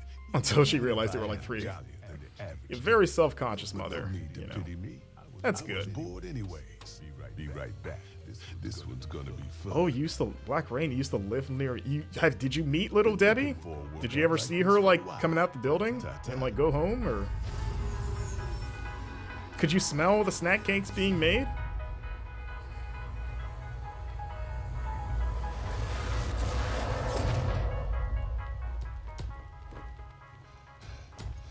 Oh, dude, you're gonna make homemade honey buns. See, that's like, I feel like part of the appeal of honey buns is that they're kind of like crappy. Like, if you make it, it'll be great. But you won't have the same, like, you don't have the same corner store experience of like when you rip open that plastic and you peel it off and it's like sticky, and it's the moment you separate the honey bun from the package, your hands are already like stuck together basically, because somehow they get sticky even when you've barely touched a honey bun. That's how much like sugar they put on it. And then you like eat the honey bun in the package. Like you almost treat it like when you get like a malt 40 and you put it in the brown paper bag, because you know you don't want to hide, you want to hide it from the cops, but like you keep the honey bun in the plastic to kind of, you know, keep your hands as not sticky as you can, which is like a futile thing. But then once you finish the honey bun, you like lick the package with all the like sugar that's in there, like just the greedy goblin that you are. But you feel like some shame as you do it, but the pleasure that you get from it overrides whatever shame there is. you know you're gonna lick all over that plastic when it's done. Oh wait, whoops! I don't want to use my amiibo. Whoopsie. I actually wish I bought the Bayonetta amiibo. I can actually afford, let's see. I can change her costume. Let's get that.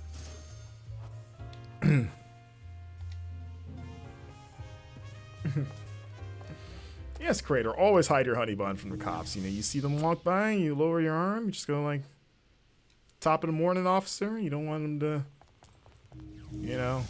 You get pulled over for so little these days that it wouldn't surprise me if they're like, you got a honey bun? We need to... Can you step out the car, sir? All right. So this is closed. I've already forgotten how you get out of here, and I dropped my hammer like an idiot.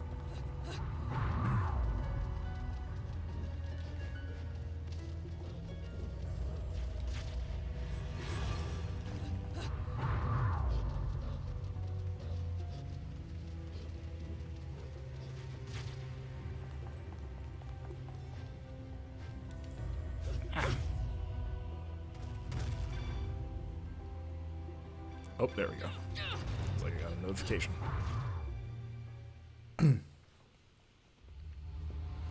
Exactly, Duke. I paid all $1.50 for all of that sugar in there. That performance might make the back page of the classified. Black Rain, you never met Little Debbie. That's okay. I mean, she probably wouldn't be so little at this point. How old is that company now? She'd be like 1 foot in the grave, Debbie, at this point. Barely holding on, Debbie.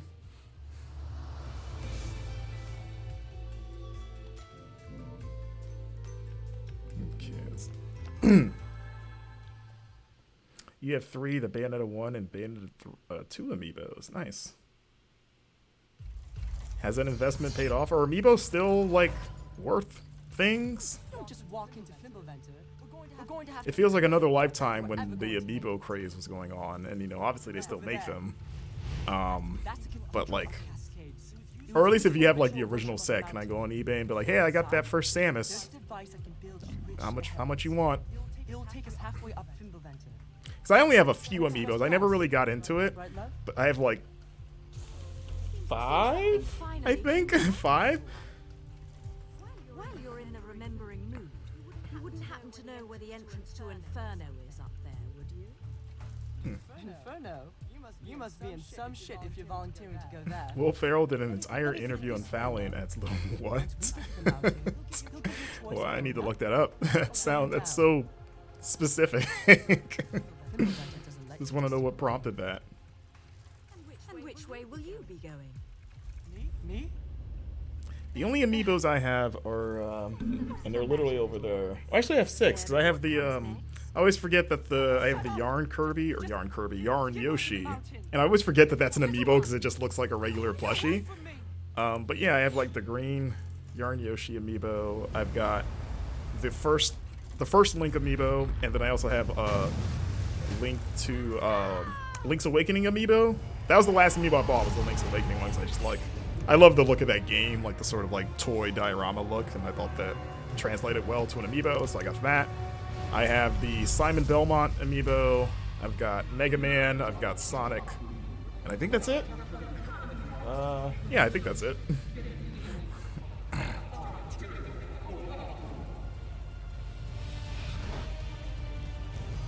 The Joker amiibo. Oh God, we're surfing. That's right.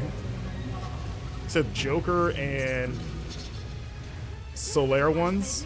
Oh yeah, they did do Solaire. I forgot about that. I totally forgot that existed. I don't think I've ever seen that one in real life. I think we're going in entirely different directions. Okay, we're just doing a bunch of dodging here. Okay.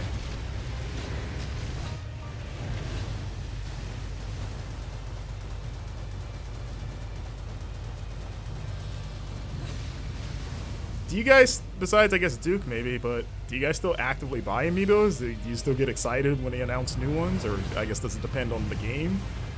But even if it's for a game that you like, do you still go, I'm gonna go buy that thing?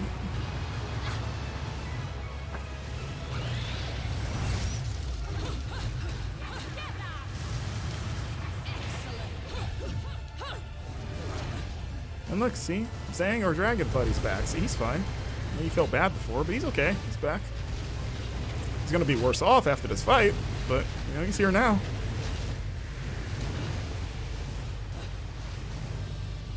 Yeah, dude, they still make them. There's a Splatoon 3 amiibos.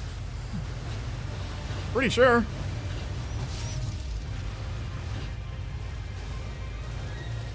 There will probably be amiibos for that Fire Emblem game that comes out next year. I'm kind of surprised there isn't a Bayonetta 3 amiibo now that I think about it. Seems like if that was going to happen, they would have announced that already. Punch, punch, punch, punch, punch.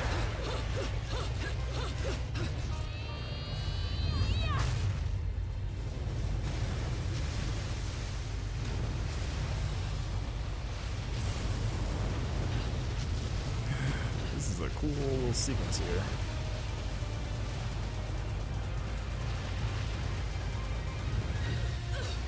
Wait, that hit me? Oh, no, no.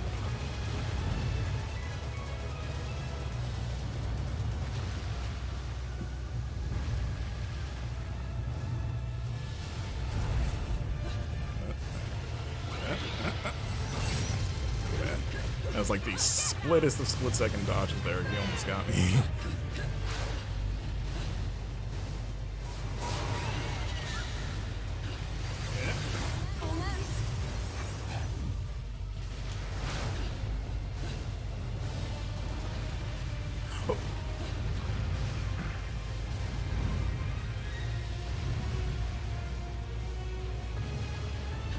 Oh, come on.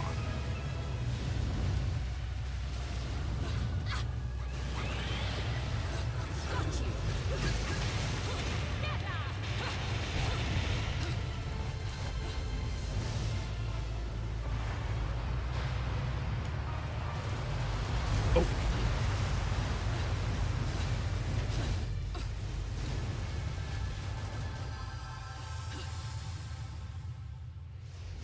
Whew.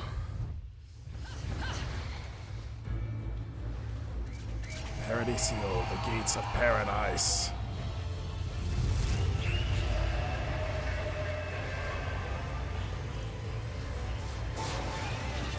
I always love this series, like their interpretation of angels, like that they're more sort of like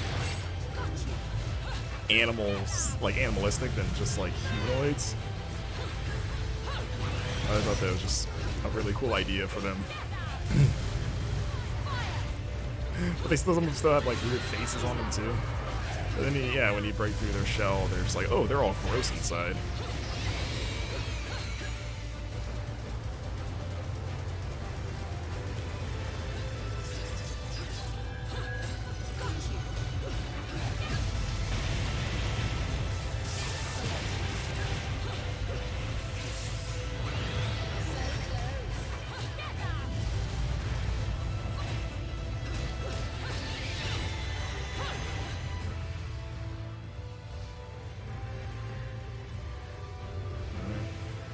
Get you.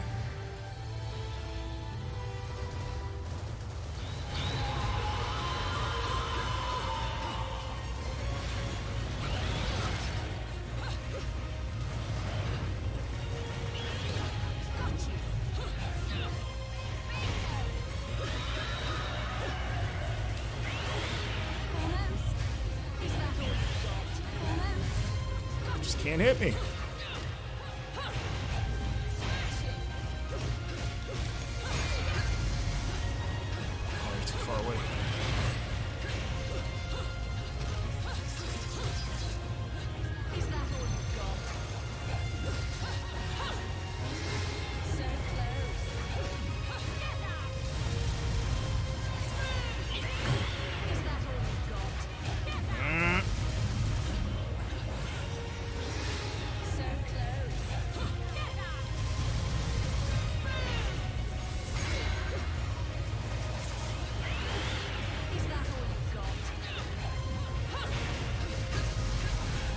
Ah.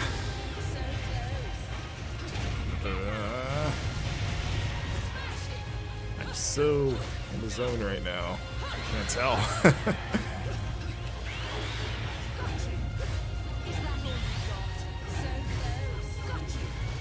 And he's almost dead. Oh, he almost got me with that one.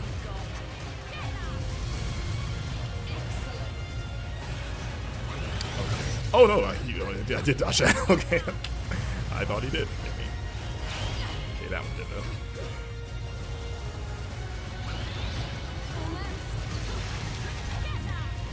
Turn. Ah.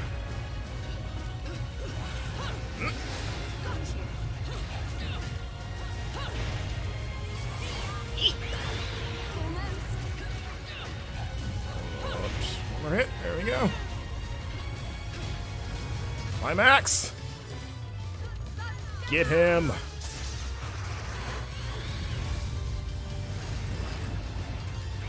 Yeah, I'm trying to run.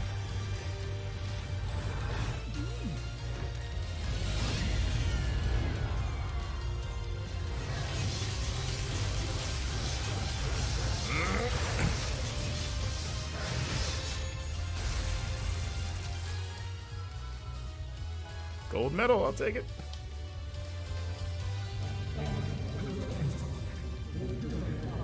There we go. I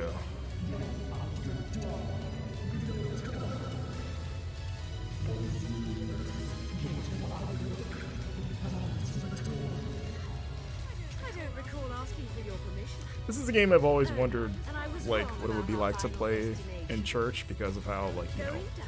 all the biblical references and just the fact that you're murdering angels 90% of the time. It was just like, you know, be fun to go to like Catholic mass or something and just whip this out and start playing it at your little bench, your hard, uncomfortable little wooden bench. And just really hold it up for everyone to see, because you really want to make it a point that this is what you're doing instead of paying attention to whatever is being said on the little podium.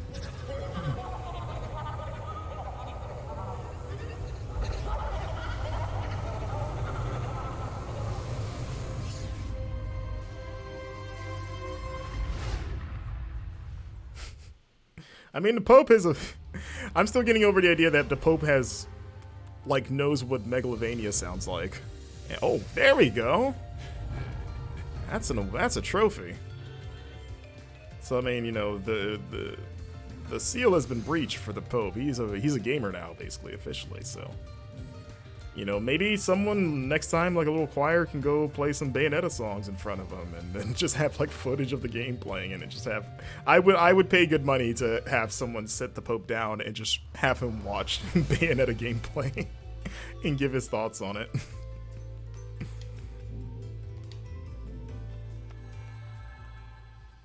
All right, we'll go for another 10 minutes or so before we call it a day.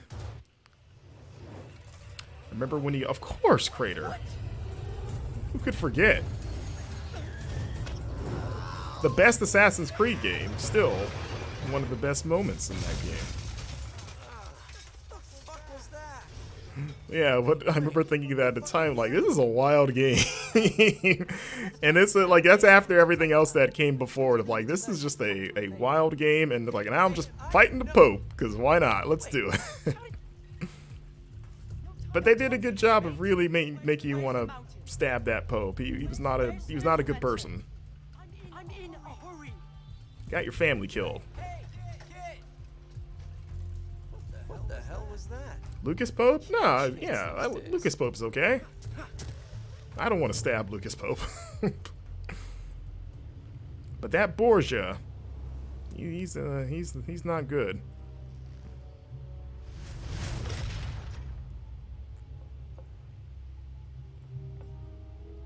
So much for a cat always landing on his feet, Cheshire.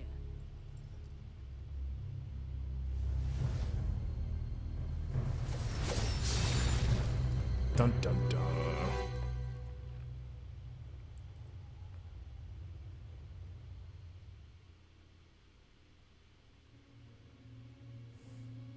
City streets. Back here? No.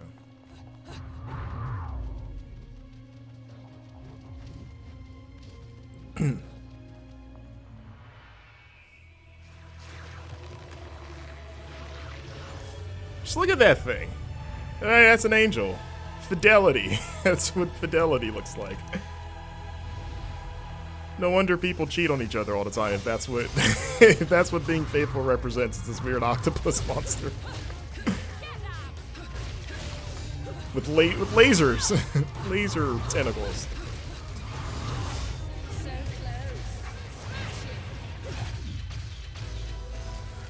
It's like when you marry someone, that is your vow that you're making is to that thing.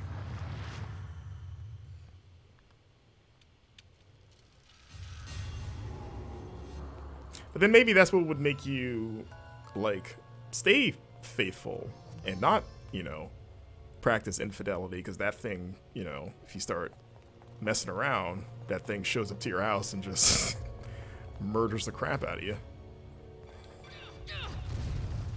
And Bayonetta just casually kicks that tower over, like it's nothing.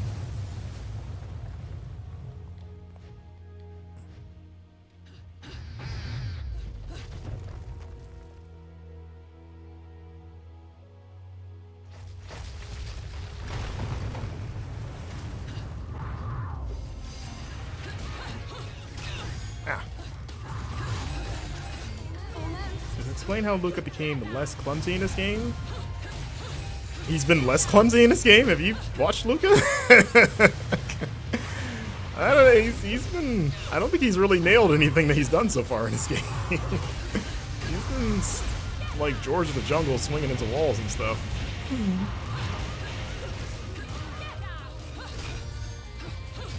And and when I played Bayonetta 3, he did show up during the Viola stuff, and he was also the same, just like, idiot klutz. Which as well, if you, as we're kind of starting to wind down here, if there's anything you want to know about Bayo 3, here's your chance. Alright.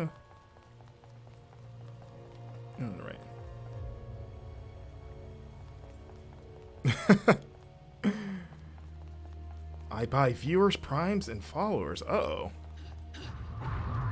We're gonna need to know, yeah, their favorite cereal creator. That's the only way I'll buy it. That's how I judge most people when I meet them. It's like, what's your favorite cereal? And your answer determines my entire opinion of you going forward.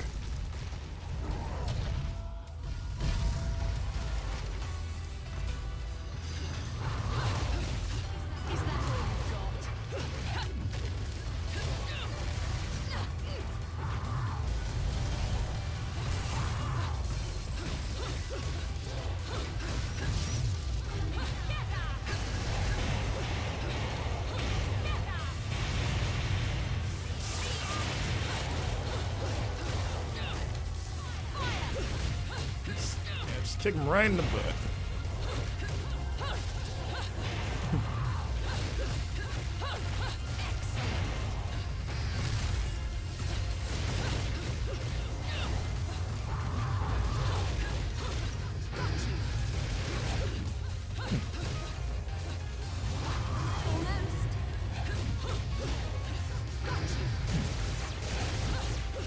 I think the reason, Duke, that Luca might seem maybe slightly less of an idiot is that, he doesn't hate Bayonetta now. Him and Bayonetta are cool in this game.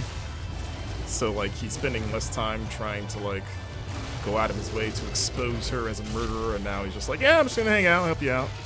So maybe that's, like, maybe that makes it so he gets into less trouble. Platinum.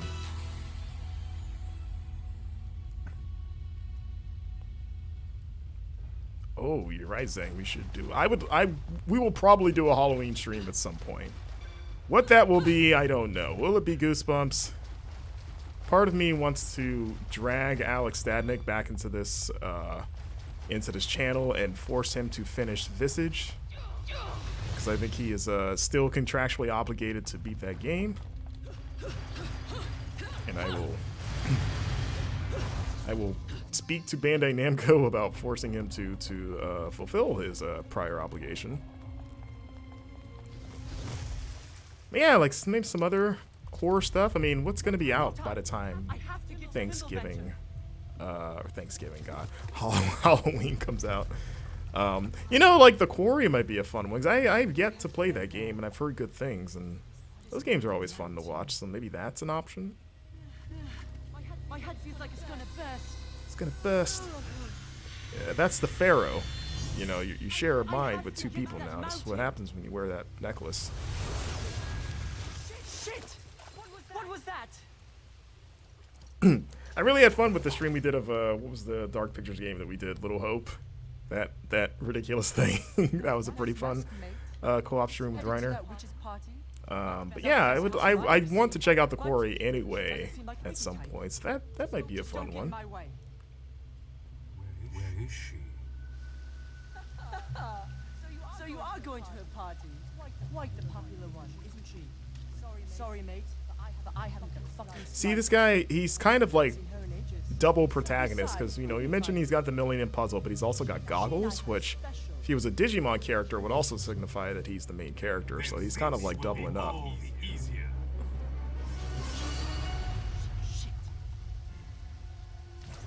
All he's missing is like a baseball cap that he can turn backwards.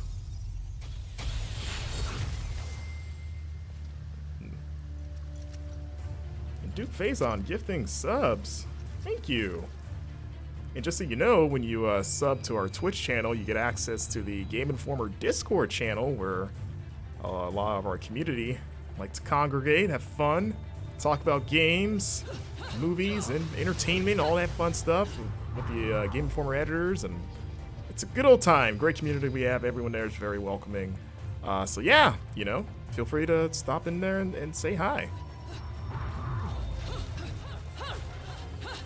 Okay. Yeah. I don't know what the next big thing is here. Boom. Let's get that record.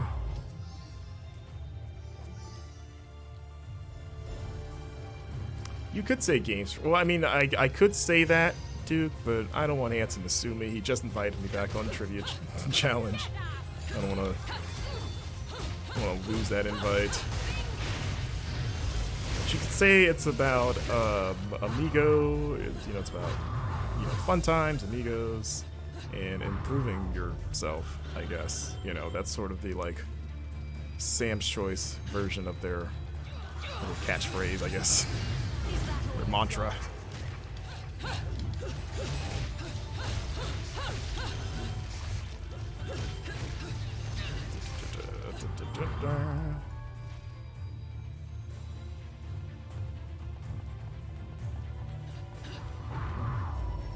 Bam.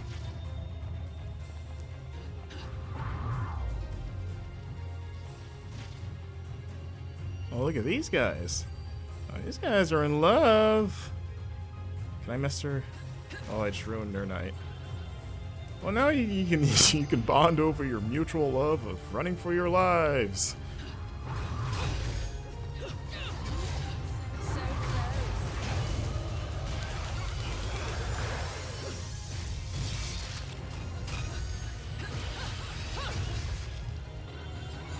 Oh.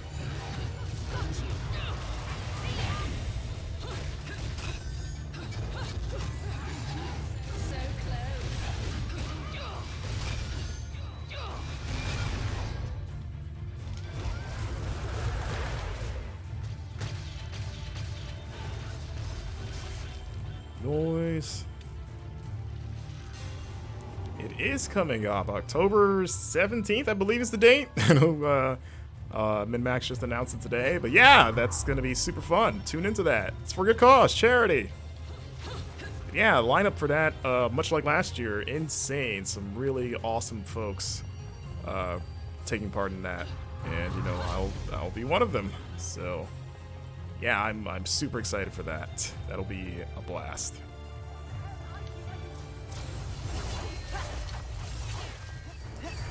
Loki not having nearly as much fun right now.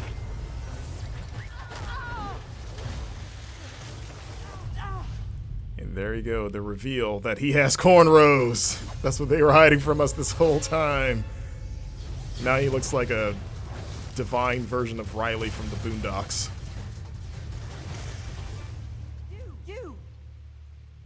What kind of adult picks on little children? I'm not a child. Come on, Granddad. A mask. Let me guess. This is one of your assistants, little one? Nothing comes to mind, love. Sorry. Maybe you've got something you'd like to tell me, love. I'm not a fan of getting wrapped up in domestic disputes. Those are some sweet cornrows, right? Would you guys rock those? He's not my type. Think that's hot in the streets?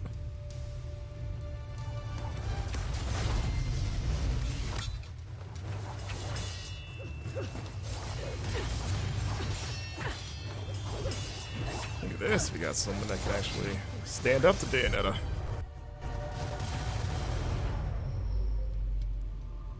Look at that, what a boss move, just casually, just like, yeah, okay. He's like, that's cute. Oh my. Dude, Faison gifting another sub to Zangmaster, thank you. Masked Lumen. Boondocks with a fighting game. Oh wow, that's an interesting idea.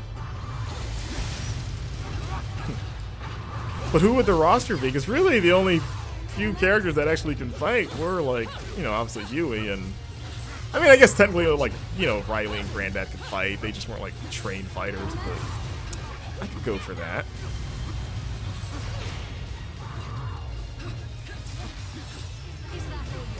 Boondocks, hell of a show.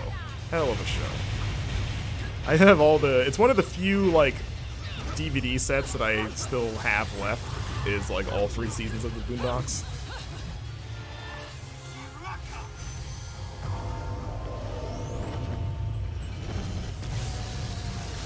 Let's see, we'll win this fight, and then we'll call it a stream.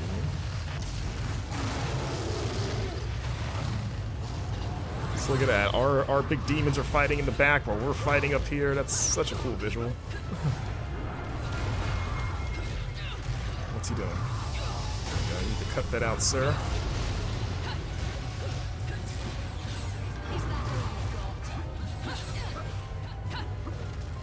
This is what happens when you, like, for folks that have dogs, is this what it's like when you, like, take your dog on a walk, you go to the dog park, right? And maybe you get into some beef with another person who has a dog, and so you get into, like, a fist fight, but then while you guys are fist fighting, your dogs are fighting each other too? So, like, it's just this? Does that ever happen for any dog owners? Maybe the ground opens up and there's lava involved too?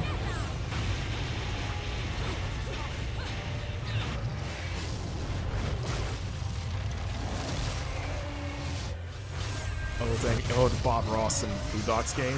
Yeah. That's such a good episode, that like, Bob Ross parody. You gotta have Usher in there, too. Usher has to be in it.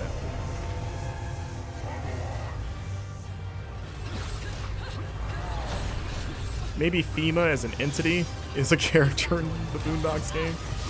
Martin Luther King's.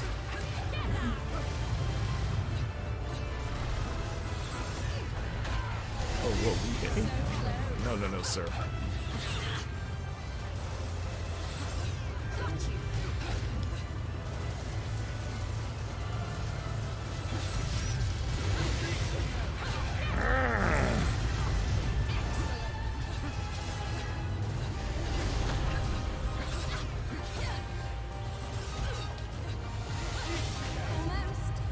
Okay. No, you don't. Get him.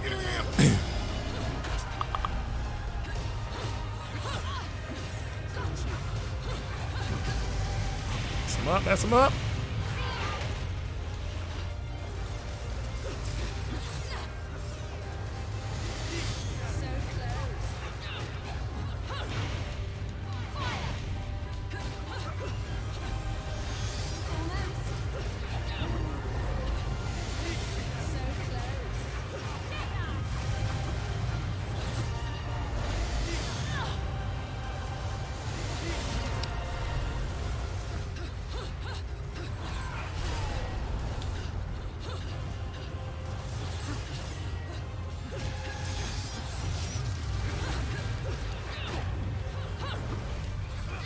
Oh, no.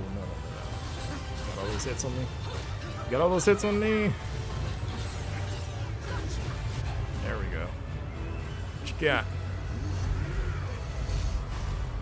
Oh. Now we go.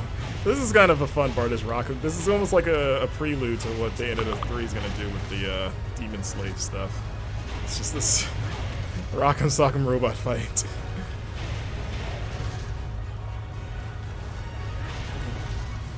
Oh yeah, I forgot I could dodge. I'm just eating these bunches.